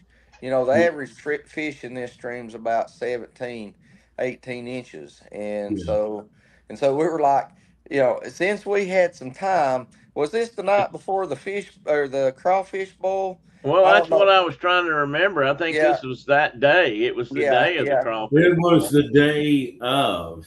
Yeah. Uh, yeah, which is funny because you get to a place and you don't know what you don't know, and immediately stepping into the Hams, there were crayfish claws. There were crayfish move. I've never seen so many in one place. Of course, I'm standing in the middle of a river, and I'm like, huh. I don't even own a crayfish pattern, but it was. I tried a couple different things, but obviously Shannon said fish are above average. Well, they eat they eat good meals out of that river. Those crayfish were beautiful. They were big. Yeah. Yeah, that's according to Mark, those crayfish aren't native out there. There is a native crawfish in eastern Wyoming, I believe, but western Wyoming, I don't think that's a native. And Yeah, they have, like most exotics, when they're introduced in Australia. Now they've been out there a long time. They really do well in that river. There, I mean, that's the same river that goes right behind Mark's. Well, goes through Mark's property. yes. He catches. In fact, they're having a crayfish boil again tomorrow, um, and for a family gathering. So end of the summer kind of thing, I guess. Anyway, we'll move on here. The When we got back in the truck to go fishing again, we were headed up to the Wiggins Fort. Now, by this point in time, we'd made some changes and decisions. Mark Yeah. wore a camera most of this day, and I'm ashamed to say we've got some good footage of him walking around with his camera. And I worked on that and worked on that and worked on that, but I could not get everything to go together the way I wanted it. I will eventually do that. I'm vowed to do that or die, and I'm going to get all that put together. But this was bear country, and not just bear country. This wasn't yogi country. This wasn't even while they're there. We're not talking about black bears. We're talking about the grizzly bear kind of bear. And so there was some concern about this day, and Mark was probably a little stressed more than usual because he didn't want anybody to walk through a willow thicket and suddenly surprise a grizzly. Mhm. And I'll be honest, I don't think there's any proof of it in a picture anywhere, or at least not on any of my slides. We did go up there with some defensive measures just in case. And I know, at least I can say for one, Dave. I know Dave was keeping a really good eye out. Mark said he thought Dave's head was on a swivel, which it should be in this kind of country. Keeping an eye out for bears, and this was just one of the first signs we saw about it. This area of Wyoming has a higher density of grizzly bears than any other place on the lower 48. So it's significant. It's a significant grizzly bear habitat area. And just to prove the point, here's one picture of a pretty good sized paw. That's a front paw of a grizzly bear. You can see Yeah. you can see the claw tips sinking in here, and the toe pads. Their front paws look, somewhat hand-like. Their back feet tend to look like kind of like a distorted people foot, and or laid out kind of the same way. And this river was just covered with bear tracks. I mean, they were pretty much everywhere. And Yes. this was, I think Shannon has talked about this river. Again, I'm going to quickly go over this. I'm going to say that we had another great sunrise. That big mountain in the background that was up behind us is called Bodecker Butte, and I may be pronouncing it wrong. I tend to pronounce things different than Western folk do.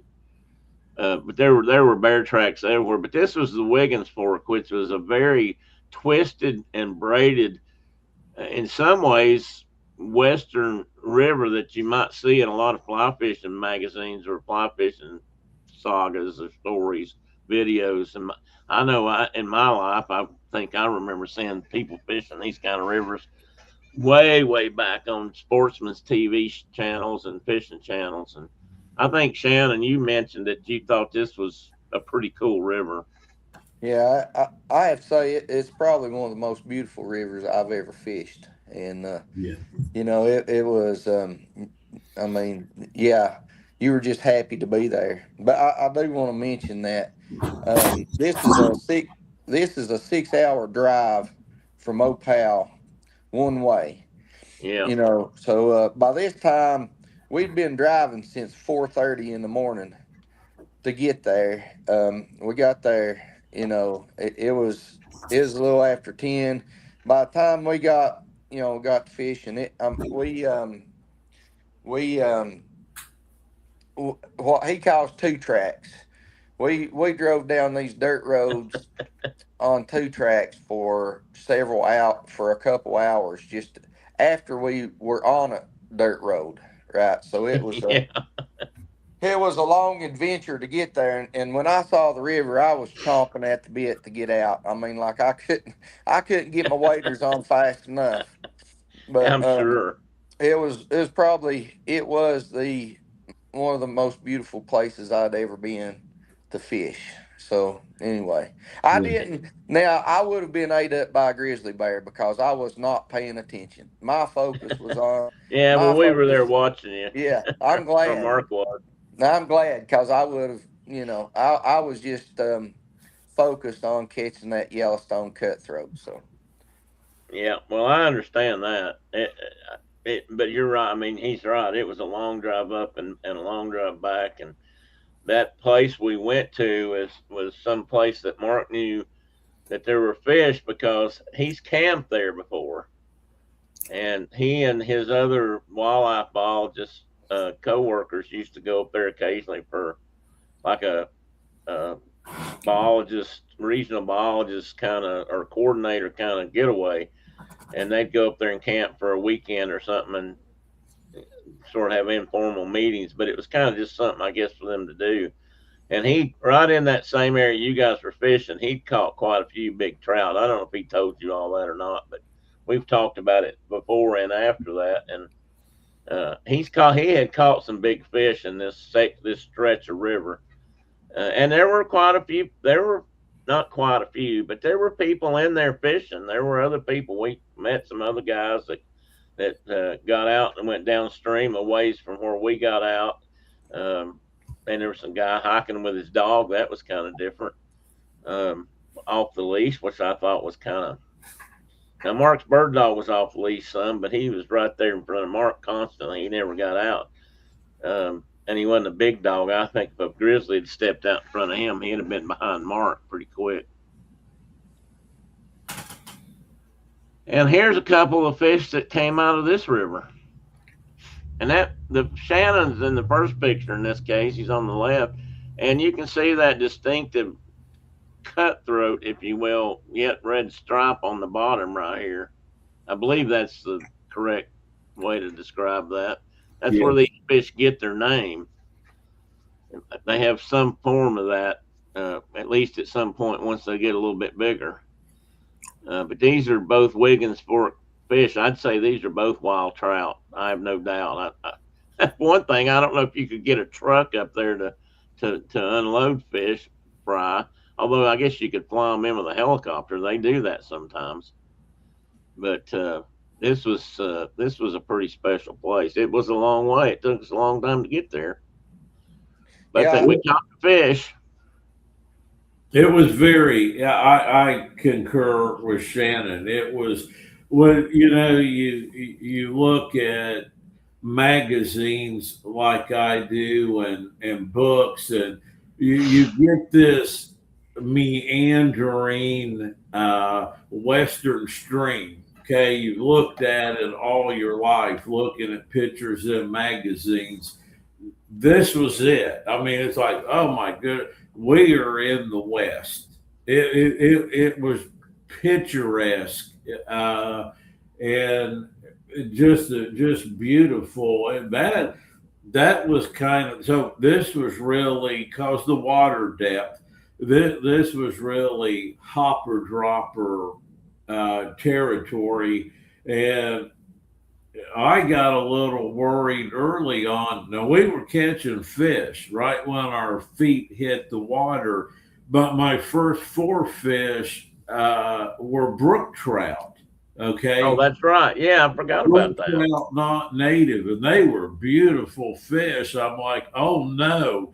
I'm going to do it again. I'm going to put us another day behind and not catch I'm sorry, Dave. the species, but we did. Shannon had that day over 30 fish day, and I got the Yellowstone and picked up a few more, but it was that water, and it looked beautiful as far downstream as the eye could see, as far as upstream as the eye could see. It was just like, do we really have to ever leave here?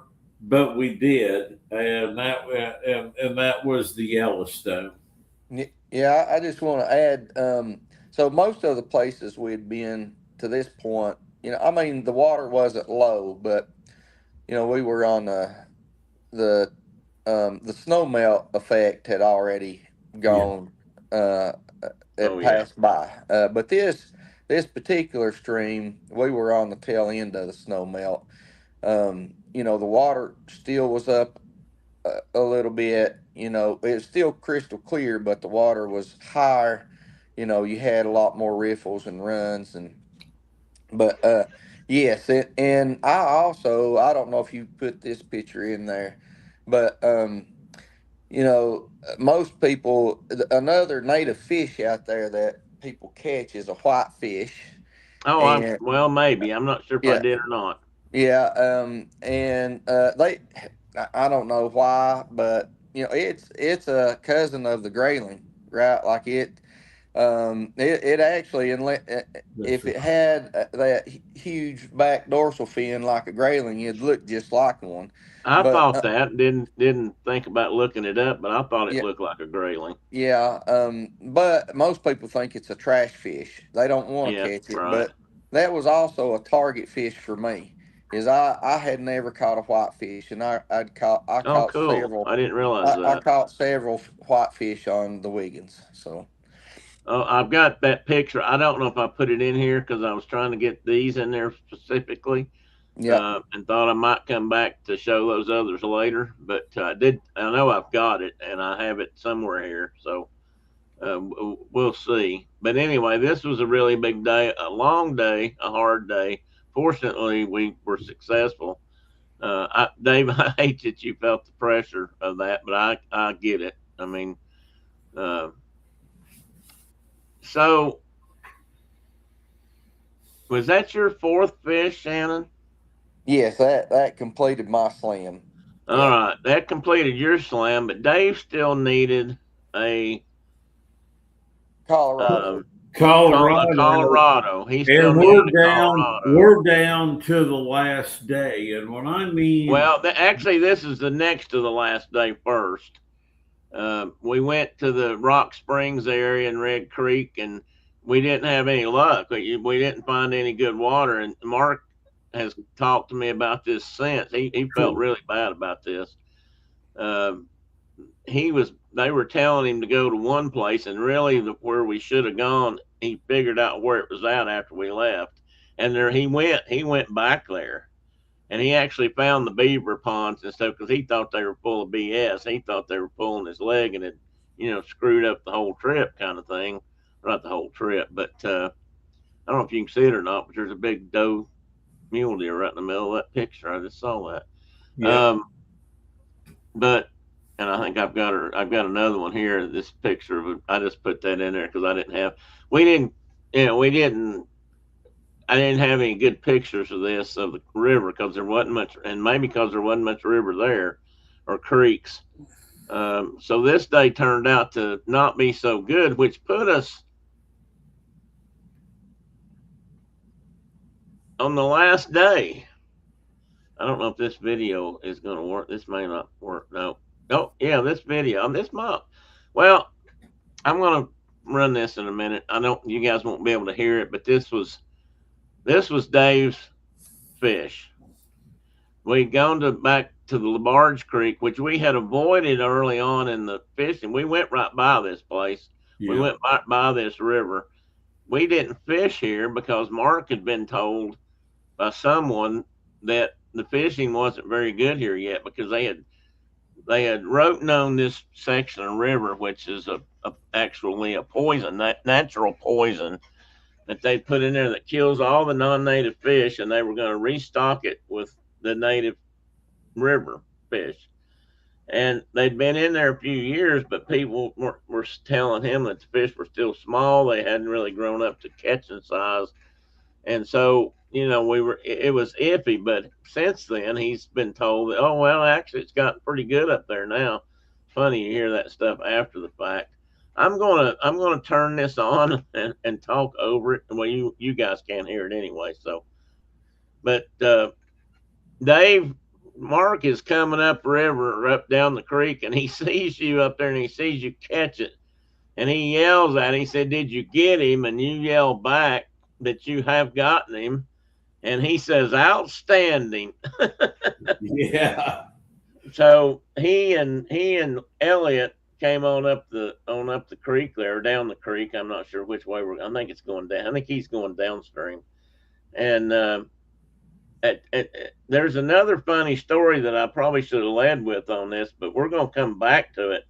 But David got an offer for a job while we were out there, and this particular morning he had told the future employer that he'd be back. He was just going fishing for a little while. He'd be back, and he could start working at 2 o'clock or something to that effect. And he yelled back and said, "I'm here in a minute." He said, "I'm concerned about getting back from my job." He said, "I'm supposed to start a new job today." And Dave, I'm going to have to let you tell that because I cannot do that story. But that's not a bad looking little creek right there. And because of the first fish that Dave lost that got eaten, or not the first fish, second fish, whatever, and the fact that this was the last day, we had to go to Salt Lake City to get on a plane, or the next morning. This was our last day, and this was an important fish to catch because this completed Dave's his Cutt-Slam. But they were more than just a tiny bit worried about this fish getting back into the creek and disappearing. So Shannon was making sure that didn't happen. He was playing catcher for Dave, and every time Dave dropped the fish. I love this because Shannon's done this a lot, I'm sure, in your life.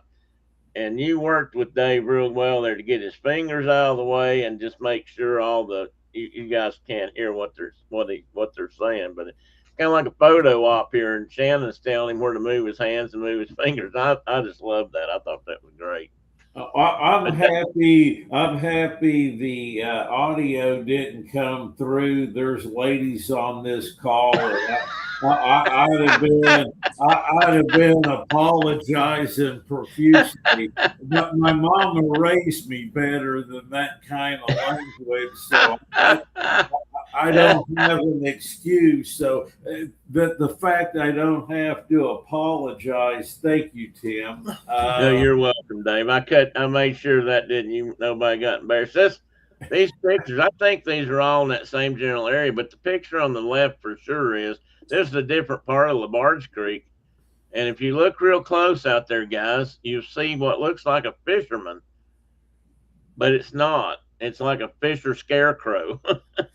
It's somebody stuck a pole, and they made that thing, put a hat on it, put a pole on it, and I don't know if the idea was to, say, hey, oh, somebody's already fishing this hole, let's go on up the river, or if it was just a trick to fool people. But that's not a real fisherman out there. First time I saw it, I said, hey, there's somebody down there fishing. Mark said, no, it's not. So all he had to tell me what it was. But the guys he works for today, I think may own this particular piece of property right here. But that's Dave's last fish. Well, or at least the one Dave's handling. I don't know. Is that the same fish? I guess it is. Yeah, and so mission accomplished. What I love about right afterwards, and we're not saying enough here about Mark and what he did and his commitment. I caught that fish, and we got the picture, and I'm like, whew, we have to get to Salt Lake City and this, that, and the other. But anyway, we went right up the road a ways, and Mark said, okay, I'll fish now. And Mark, for the first time the whole trip, the last day, rigged up a fly rod, went down. We're on the LaBarge, by the way. where I call the Colorado, and Mark went down. He and his trusty sidekick, a Llewellyn setter, right? A Yeah. beautiful dog, and I'm sitting on the back of the tailgate watching Mark finally getting to wet a line, and he hooked up about eight Colorado cutthroats there, and uh, it was all good. So yeah, that's kind of how it ended. Yeah, and for the record, um, both of you guys, I think, have already been approved for your certificate. Is that correct? We have. So what you do, you go back like buying a fishing license. Shannon will tell this process better than I. You go online and you push a button. It's the Grand Slam, and you put what you say you call. Okay, the Bonneville. Where did you catch it? Submit a picture. So you do that times four, and submit it. A cold water fisheries biologist reviews those pictures, and they agree or not. They agree with the four, and then we're both certified. I'll say this, and let Shannon certainly speak. What's ingenious about this whole thing? I give Wyoming Fish and Game a lot of credit. Uh, they put this little not a competition, but put this little challenge, okay, out there, and really the intent of it is to get people interested in these four native subspecies cutthroats, that we have these little gems. Because I talked with the guy last night, a friend of mine. He's in Arkansas. We were talking about fishing and places of my trip, and a lot of people, fair to say, go to Wyoming, they go to Montana, they go out west, right, to fish, and for good reason, but not a lot. I mean, how many people do we see fishing in 7 days? But not to do what we did. And I think Wyoming Fish and Game a bit concerned that our real native species are being forgotten about, and this program really put it in focus for all of us. Now I'm speaking for everyone, but how special these fish are in their natural habitat. It's just very cool. Yeah, I just want to add, and I don't know what time this ends, Tim, but I'm trying not to take up a lot of time, but No, you know, it ends when it ends. yeah, okay, Some all will right, tell you that I tend to run long. So yeah, well, so this all came about because Dave and Tim were looking after me. I have these bucket list fish to catch, and it's one of them was a cutthroat of some kind. I never imagined being able to catch four different subspecies of cutthroat, but it was all about the fish for me at first. But this cutthroat slam does does something else. It also gets you out and see almost all of Wyoming, or at least that southwestern portion of Wyoming. So in these 70 hours, I got to see beautiful mountains. I got to see beautiful rivers. I got to see a rubber boa, sage, uh, uh, grouse. I saw pronghorn, which I was corrected pretty quickly.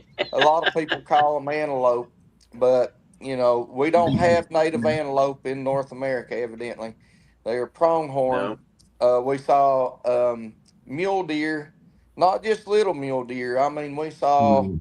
trophy, mule deer with these huge antlers. We saw moose, bull moose. We saw Oh two yeah, different. we did. Yep.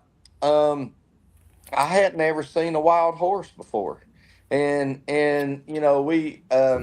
we saw wild horses, but probably one of the coolest things is that we saw real cowboys, right?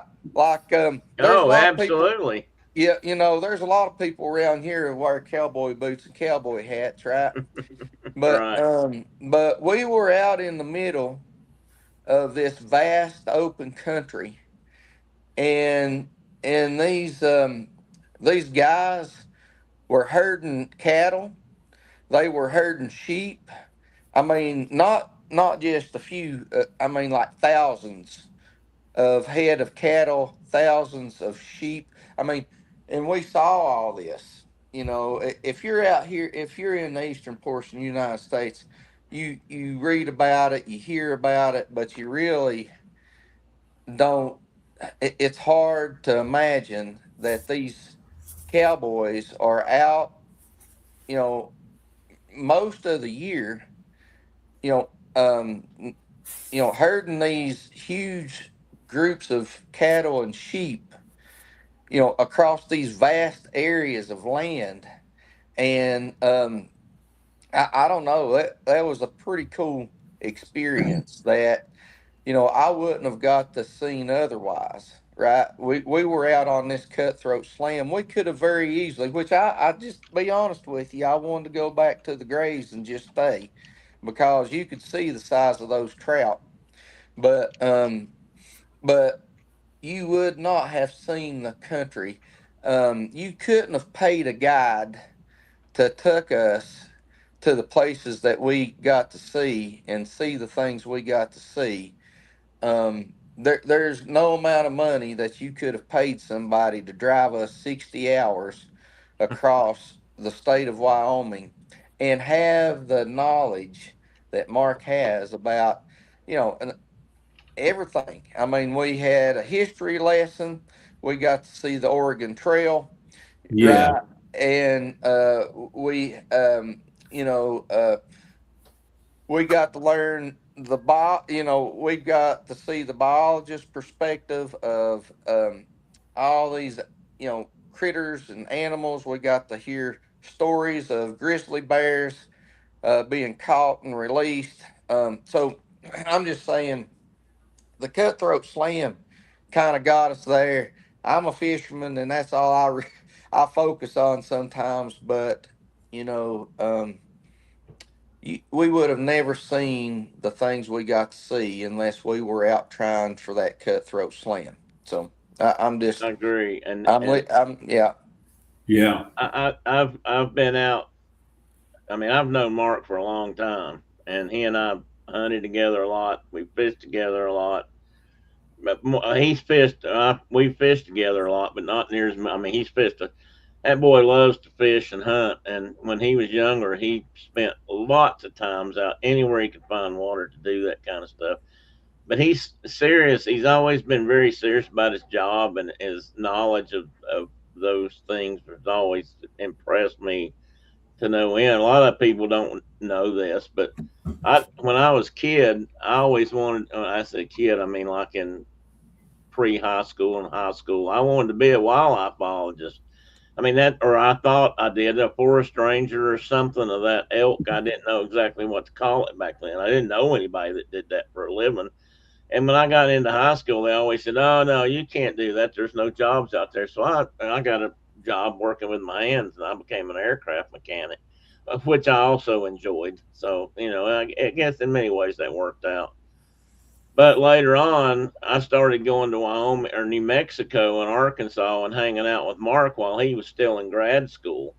well, college and in grad school, and he and I bow hunted in New Mexico and fished in Arkansas, and then went when he moved to Wyoming. I went up there and we spent hours out there bow hunting, and I mean I spent a fair bit of time, and this is, but he enjoyed. What I'm trying to say is he loves to hunt and fish, but he enjoyed taking you guys out. Oh well, all of us out really, because I'm still. He shows me a whole hell of a lot I don't know, Yeah. and he enjoyed that, even though he didn't get to wet a line much. And if we'd just been out there casually fishing, he would have been right there with you. But he wanted to make sure he wanted to do everything he could to make this happen, and it meant a lot to him too. And I got to say something to Chris here. Chris, that episode can remain nameless. You don't have to know about that episode. It was very early in my history of being on YouTube, and it started out as one thing and it ended up as something different. It was not Mark's favorite show. Well, Trust me. you He'd got much me. rather been here today. You got me intrigued, so I'm gonna look through your old videos. Oh, it was just, oh me. I'll tell you about it. You find it, you watch it if you want to, but I can't promise Tim, it's gonna hold your interest. But anyway, I wanted to mention this last day. This is kind of what our day looked like. We got back to Salt Lake City, I think about dark. I mean, time we actually got there, it was in the evening already, and we checked into the hotel, I think. And by the time, and then I don't know, did we have dinner? I can't remember how all this worked now. But the time we got in bed, the time I decided it was time to lay down and go to bed, I think it was 1 a.m. And at 2 a.m., my alarm went off. Thank goodness I mean, I just dozed off and I woke up and mountain time. And at 2:30, Uber picked us up at the hotel. And at 3 a.m., we were supposed to be at the airport to check in. And this is kind of important. If you ever go to Salt Lake City Airport, friends, if you're leaving out there, get there early because it is a hike from the counter to the gate. Yeah. I think I had a guy helping me because I couldn't walk that well. And I think he told me it was 1.25 miles all the way across the airport to where we had to go that particular day. I mean, that's a good walk. And to get there, to check into the counter and go through security and then get to the gate you got to get to before they leave is a task. So that's one time getting there early paid off.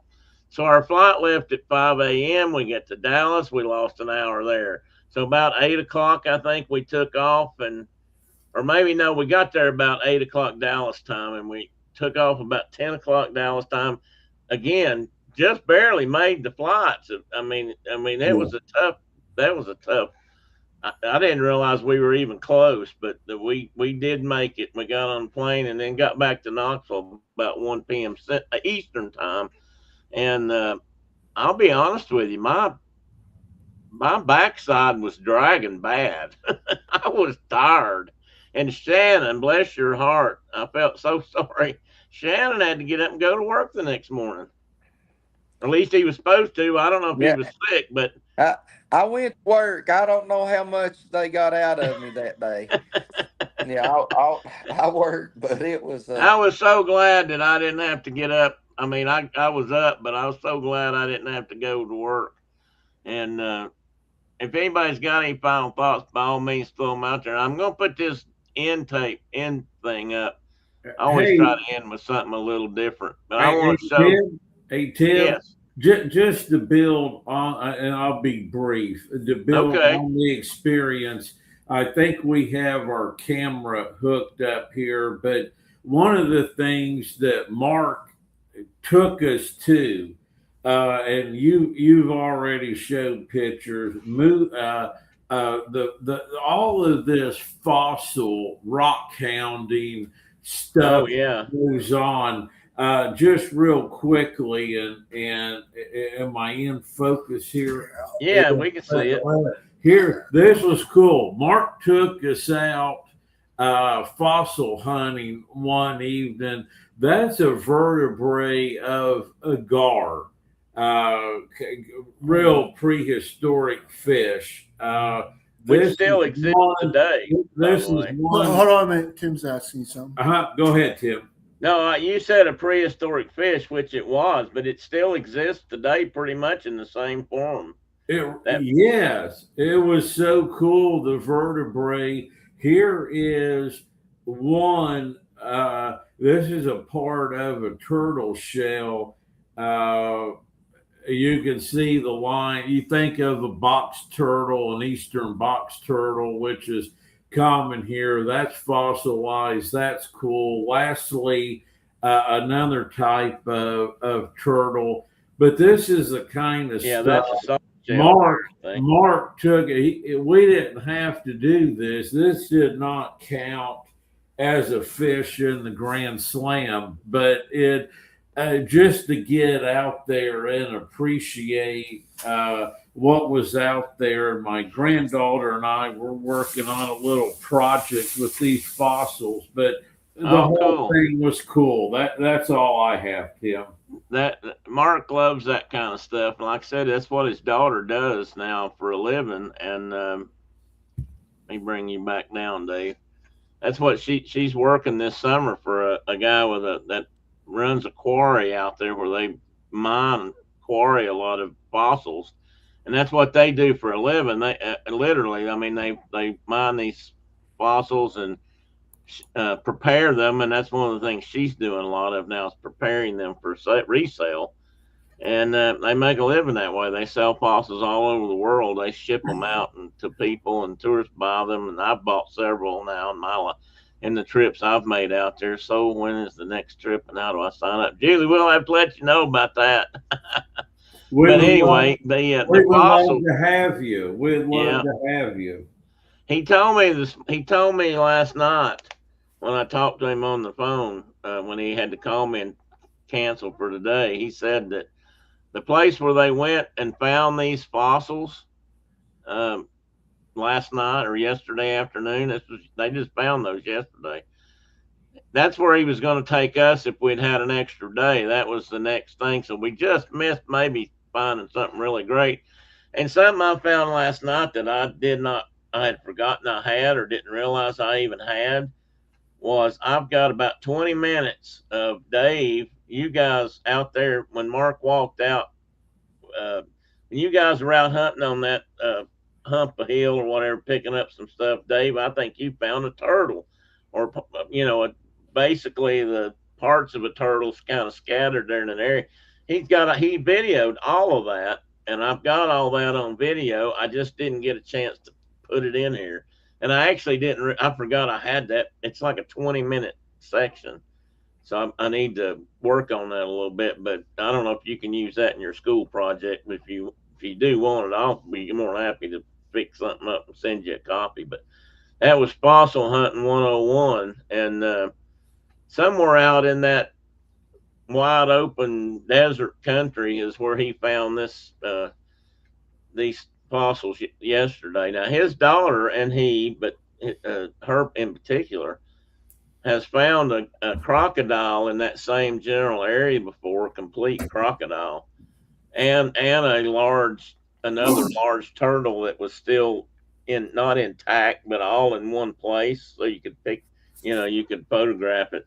So they have found some pretty interesting stuff out there over the course. Now I've got to try to show something.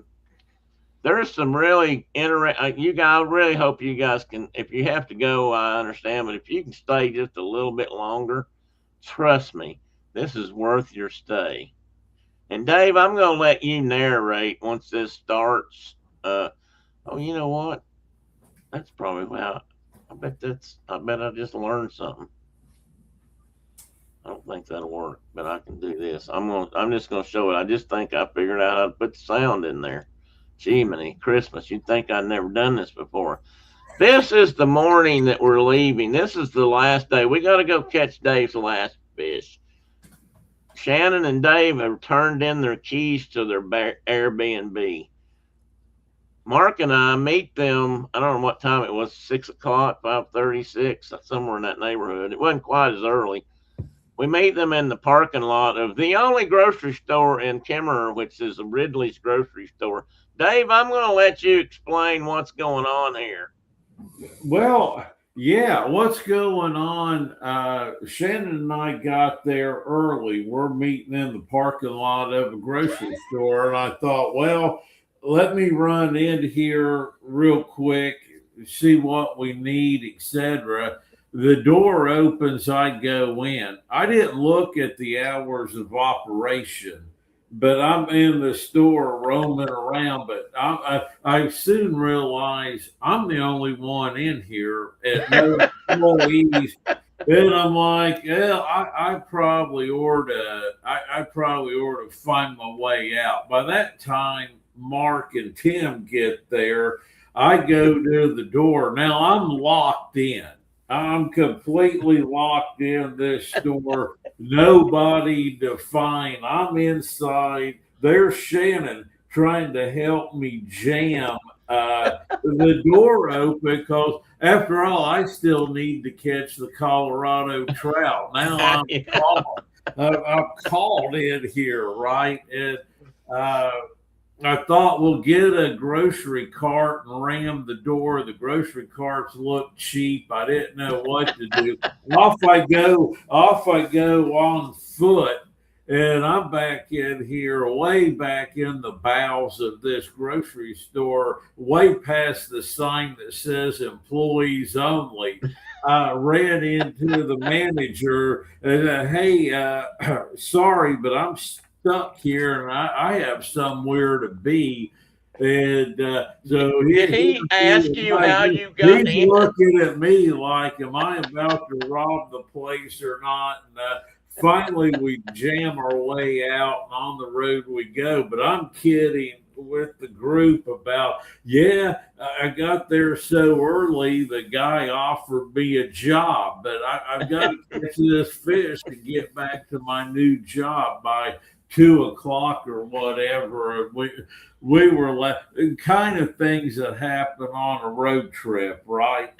What did he say when you first ran into him? Did he have any words that I was he dumbfounded? He was dumbfounded. He was in shock. I'm in his office. I'm the only non-employee. I'd already learned this. I was kidding with Tim and Mark. I said, well, I was stuck in there, but the soup aisle was such a mess. I went ahead and took an opportunity. I straightened aisle 3. I mean, I was in there a while, right, Tim? You were. Well, I don't know how long total, but you were in there probably 20 minutes or so. Anyway, and we were what you can't hear here, and I got to tell everybody, go to Mark's Facebook site, Mark Zorn's Facebook. Scroll back till you find, and it's a ways back because he's posted a lot of stuff since we were. Go back to April or August 9th. And look for this video because what you got to hear is the commentary from the hillbillies that were standing outside laughing because Dave's stuck inside the store. I mean, we're like Dave, and Mark's like, and Dave can't get out. Well, Dave, that's because the store's not even open yet. Well, I'm standing there and Shannon says, well, Dave went in to use the bathroom. It didn't even dawn on me at that moment that we're there at 6 in the morning. I don't know when they opened, but it probably wasn't until 7 or 8 or 9, maybe 10. I don't know. It was a Saturday morning. And there Dave is on. I said, how'd he get in there? And apparently you just followed the manager in or something. He left the door open. I don't know. I never was entirely clear on all that, but he could. I almost missed getting the Grand Slam, but they did offer me an apron with my name on it. I don't know what Wyoming Fish and Game, if they had counted that or not, but hey, I don't know. It's good to be gainfully employed. See, now Mark had never met you, before. I don't think for today or this trip, either one Right. of you. But I worked with Dave for 20 years, and I knew how Dave is good at ad libbing in a tight fix. I've told a few stories about Dave, but Dave, his mind works different than a lot of people. So he come out of the store and just as serious and deadpan as he can be. We're climbing in the truck, and he starts. We're, we're talking about his adventure here and laughing, and he starts telling this story about straighten up the soup cans on aisle 9 or aisle 3, and then how aisle 4 didn't look all that good either. And Mark's he on Mark didn't realize just what a storyteller Dave can be. I mean, he knew that wasn't. He knew he was ad libbing, but Dave was just. He just goes on, and Dave. You can do that and keep a straight face probably better than anybody I know, buddy. And but go watch the video, the real video live on YouTube, because you can hear the background, and you really need to hear what was being said. You really need to hear how he and I were standing there laughing, not at Dave. Please don't think we were laughing at Dave, but we were laughing with Dave because at this point Dave wasn't sure what was going to happen. I mean, this guy could have called the police for all we know. Yeah, well, I was just concerned employees get a 10% discount. I mean, there's issues out there, right? Did you ever get that straightened out, Dave? I mean, we obviously left and you didn't take the job, but we got back late. We got back late. I got hired and fired on the same day, I think. There's a video, if I can clip it in here and show it someday and get the sound working. There's a video. There's a section of one of those videos where you're yelling at Mark saying, "I got to get back. I've never been fired from a job in my life. I'm afraid I'm not going to have a job when I get back to town." And apparently you didn't. So there you go. I have to admit, at the end of a long week, it was a bit of comedic humor there at the end. It was pretty funny. My only wish is that whole debacle doesn't go on my permanent record. It may be too late, Dave. I'm afraid it might be too late for that. Fortunately, you're at a point in your life where your permanent record doesn't look quite as well. I don't know. Mine probably looks pretty bad if I think about that for a minute, looking back. So I don't know. Yours probably wouldn't look near as bad, but it's a little checkered. It's a little checkered. We'll let it go with that. All right, we'll let it go with that then, buddy. But it was. I mean, it was just of all things to happen on the last day of a big epic trip, and Dave gets locked up inside the grocery store. I mean, I was standing there looking, and I thought, well, Dave he went in to use the restroom real quick, and which I hope you got to do. I didn't ask, but I assume you did. But then it dawned on me that, wait a minute, what time is it? And I thought, the store's not even open yet. No wonder he can't get out. And I mean, he was locked in. And somebody told me yesterday, they said, oh, I was telling a little bit of this story because I was working on videos and he was trying to help me a little bit. I said, I got this one video I would really like to include. Except I can't, it's on Facebook, and Mark couldn't get me. We were trying to send the copy of it to me off his phone, and I couldn't get it. And anyway, the guy I was talking to said, there's usually an emergency button in there somewhere you can hit to get out. And I was just looking. It looked to me like none of that was working because you looked like you were trying to open the door, and it wasn't happening. We could have got a fire axe or something out of the truck. I'm sure Mark had an axe somewhere in the back of that pickup truck. We could have maybe broke through the glass if it had come to that, but it didn't. And I also want to mention Dave's T-shirt that he's wearing today. He dressed up just for this show, and that's the shirt you bought while we were at the fish shop, wasn't it? The fish food.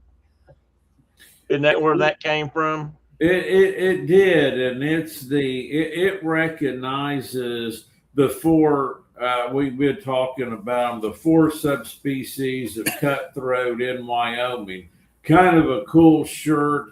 Um, Yeah, I I like only that bought shirt. it on the way home. I didn't buy it our first stop because I might not earn this shirt, but on the way home, I thought, yeah, we've earned it. So, Yeah, I'm a little like that too, but you definitely earned it, buddy. I have no fear of that. well, Tim, we couldn't have done it without you. I I mean, don't know if I was much help. funny how it all works that you and I go way back, and for well over 35 years, you've been telling me about this friend of yours, and you've been telling him about me. And to make all of this happen, that was really cool. Really cool. Yeah, and you know what else I realized after I got home was I have no pictures of the crawdad bull or any of that I afterwards. do. We were just, I do, Tim. I'll forward them to you oh, this cool. evening. Yeah, I'd Oh, like to that share was some of those. cool. Mark and I went out. You were at the house. We set the traps, and Yeah, yeah, all of that was cool. We got them out and put them in like a little kiddie swimming pool. That was a yeah. lot of fun. That was good meal. They do those boils a couple of times a year in the summer, and they used to just put them out on a picnic table. You know, in Louisiana, Yeah. they put newspaper out on top of picnic tables and just dump that stuff out on the picnic table, and everybody just stands around and eats and picks and goes through it. But they were doing that, but somewhere along the way here in the last, I think it was last summer, he was telling me, he said, I think I've got another idea. And they had that little kiddie swimming pool, and they just dump it all in there, and it was clean, so no, if anybody was worried about that. But that's what they use it for. They don't have any kids, any grandkids. That's well, no, they do have a couple of little ones, but anyway, yeah, that was pretty cool. I was so glad you guys got to. I was just glad you guys got to hang out with Mark for a little bit. I mean, he's our people. He lives in Wyoming, but he's from back here. He was born in Tennessee, grew up in East Tennessee, lived in Ohio for a while. Hillbilly folk up there too, and he's one of us. But he lives out west, and I always joke. My buddy Phil has joked about it, and I'm talk about being an Oxford educated Cherokee, which was a joke that came from the old Daniel Boone television show. But he's always called me that because went to school and everything later, and had so many different varied interests. I guess Bill and I worked together in the airplane industry for 20 years. But anyway, Mark really is. I mean, if there's an Oxford educated hillbilly out there, it's Mark. I mean, he retains. I'm starting to lose stuff already and forget stuff, and he's still got that. All his synapses, as Steve Cottrell would say, are still firing, and he just knows that stuff. And to spend time with him, and you guys only got to spend a week, and we were busy, but I mean, he is a font of knowledge, and It's he would that have been here Wyoming. today. He really. Go ahead. I said it's that Wyoming air. Maybe he he really wanted to be here today, and he really hated that he got that call yesterday. He's committed to this guy and he's doing exactly what Shannon talked about a while ago. He's out there today, probably right this minute on horseback, herding cattle either up or down that mountain somewhere out there. I don't know what happened. Something evidently came up and they needed to move some of their cattle, and he's out. That's exactly what he's out there doing, just like they did it 150 years ago. They're moving cattle in and out, up and down those ridges and all. And he put in week before last. I think he told me 1 week in the recent weekend. He said they put in at least 35 miles one way on horseback that they did in that given day. Now, I mean, if you think about somebody riding cross country or herding cattle all the way to Texas or vice versa, That's a lot longer, but 35 hours on 35 miles on the back of a horse is that's a lot. And I've done it a few times when I wasn't near as used to it as he was, and man, I couldn't walk for days. But and unfortunately, I think he's getting to that age now where he can't hardly do it either. But he still likes to do it, and he would. That's the only thing that kept him from being here. I promise you. And he'll be more than happy to do it again or do part of it again or whatever in the future. But and I'd say you'd be welcome to come out there any day and knock on his door, and you'd be I welcome agree right in. I have no completely. doubt. You know, if you wanted to list highlights of a trip, spending a week with him was top of my list. I'll promise you that. Well, that's good. I'm glad to hear that, and I was glad it worked out. And things, it was a rough trip in that we put in a lot of effort. You guys put in a lot of effort. I was just kind of riding along. I got out there and couldn't do much, but and was really disappointed in myself for that. But that's a whole nother story.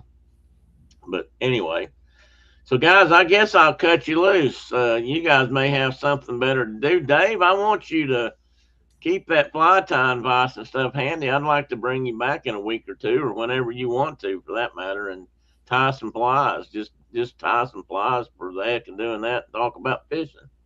Yeah, anytime, Tim. Thank you. And maybe someday we can all go back out there and just fish, not worry about a species or getting a certain number. Just fish, catch some of those big trout like Shannon was picking up. Yes. I've never caught one anywhere near that big on a fly line, so I'd love to do that. In fact, I probably never caught one that big on any kind of line, much less a fly line. Most of the trout I've ever caught were, of the smaller variety, stocked fish usually. So it'd be nice to do that. All right, guys, I'm gonna cut you loose. Shannon, thank you very much for being here. Do I have you muted or are you muted? I I'm might ask. muted. Oh, Yeah. you were muted. No. Okay. Yeah, I appreciate it. I appreciate it, Tim. It is a good experience, and you Well, know, thank you, and thanks for being able to come out today. I do apologize for the video, some of the video not being there. I'm still working on that. I'll get that figured out, and I'll get it fixed. But I couldn't get to it. I couldn't do it. It's frustrating when you run up against that thing you can't figure out when you've been able to do most things in your life you wanted to do. It's really wore me down, but I'm gonna get it. I am gonna get it.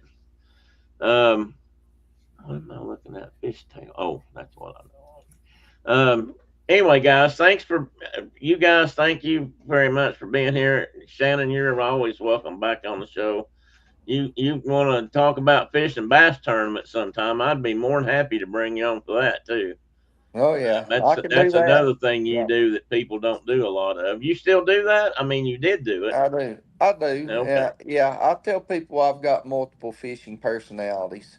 Yeah, That's a good way to put it. That's a good way to put it because there's a big difference in bass fishing in East Tennessee and trout fishing in up western Wyoming yeah. for sure. All right, guys. Thank you very much. I'm gonna not well. I'm gonna kick you two off, and then I'm gonna say bye and turn off. But thank you for being here. Thank you for giving up your time, Dave. I'll talk to you real soon.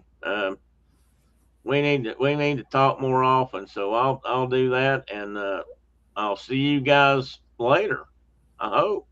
Yeah. Take care and thanks, Tim. Oops, wrong button. That button. Now, now, guys, thank you all for hanging around. Thank you for being here today. I hope you've enjoyed this even a little bit as much as we did. I mean, I came home, my backside was dragging hard when I got home. I'm still recovering, I think. But it was still a great trip. I loved it. I loved doing it. I loved being out with those guys. It was a once in a lifetime chance for me to do something like that. Hang on just 1 minute. I want to tell Dave something. Dave, can you hear me? Just wave. Hang on a minute. Don't leave yet. I'll be right. I'm gonna just hang on a minute. But anyway, we did have a good trip. I'm quarrelsome bear today. Nobody asked, but maybe I know nobody because I didn't get a lot. I was late getting up. I'm mad at myself for oversleeping. I'm aggravated at myself for not being able to get those videos cleared up, and I'm going to get that somehow. I'm going to overcome that. I just got to buckle down and go back to school, I think. But I'm going to get it. I will get it figured out eventually, I promise you. Anyway, thanks for being here. I hope you guys have a great rest of your weekend. Next weekend, let's see, next weekend? Yeah, next weekend's Labor Day weekend, so I'm not sure what we'll be doing next week. I think we'll come up with something, I'm pretty sure. I bet Mark won't be here then either. Mark may not be here for a couple of weeks. He's got a busy schedule. He's going to Rendezvous. He's going to Fort Bridger to the Rendezvous down there next weekend, so he won't be here. And then next 2 weeks after that, he's going to be in elk camp, I think. So with some folks that are hunting out there this year, and in fact, I think he's wanting to hunt. I think he's restocking his freezer. But anyway, I'll be here, so I'll come up with something. And thank you guys. I can't remember what I usually say when I go off. That's how messed up I am today. Everybody have a great weekend, and don't seem very quarrelsome to me. Oh well, I thought I might. Believe me, I'm a little touchy. I try not to be, Tina. So I try to hide it whenever I can. Brenda would probably tell you otherwise, but I'll try to be nice to her too. But anyway, you guys have a great weekend, and thank you all for being here, and I'll see you again real soon. Bye bye. I'm going to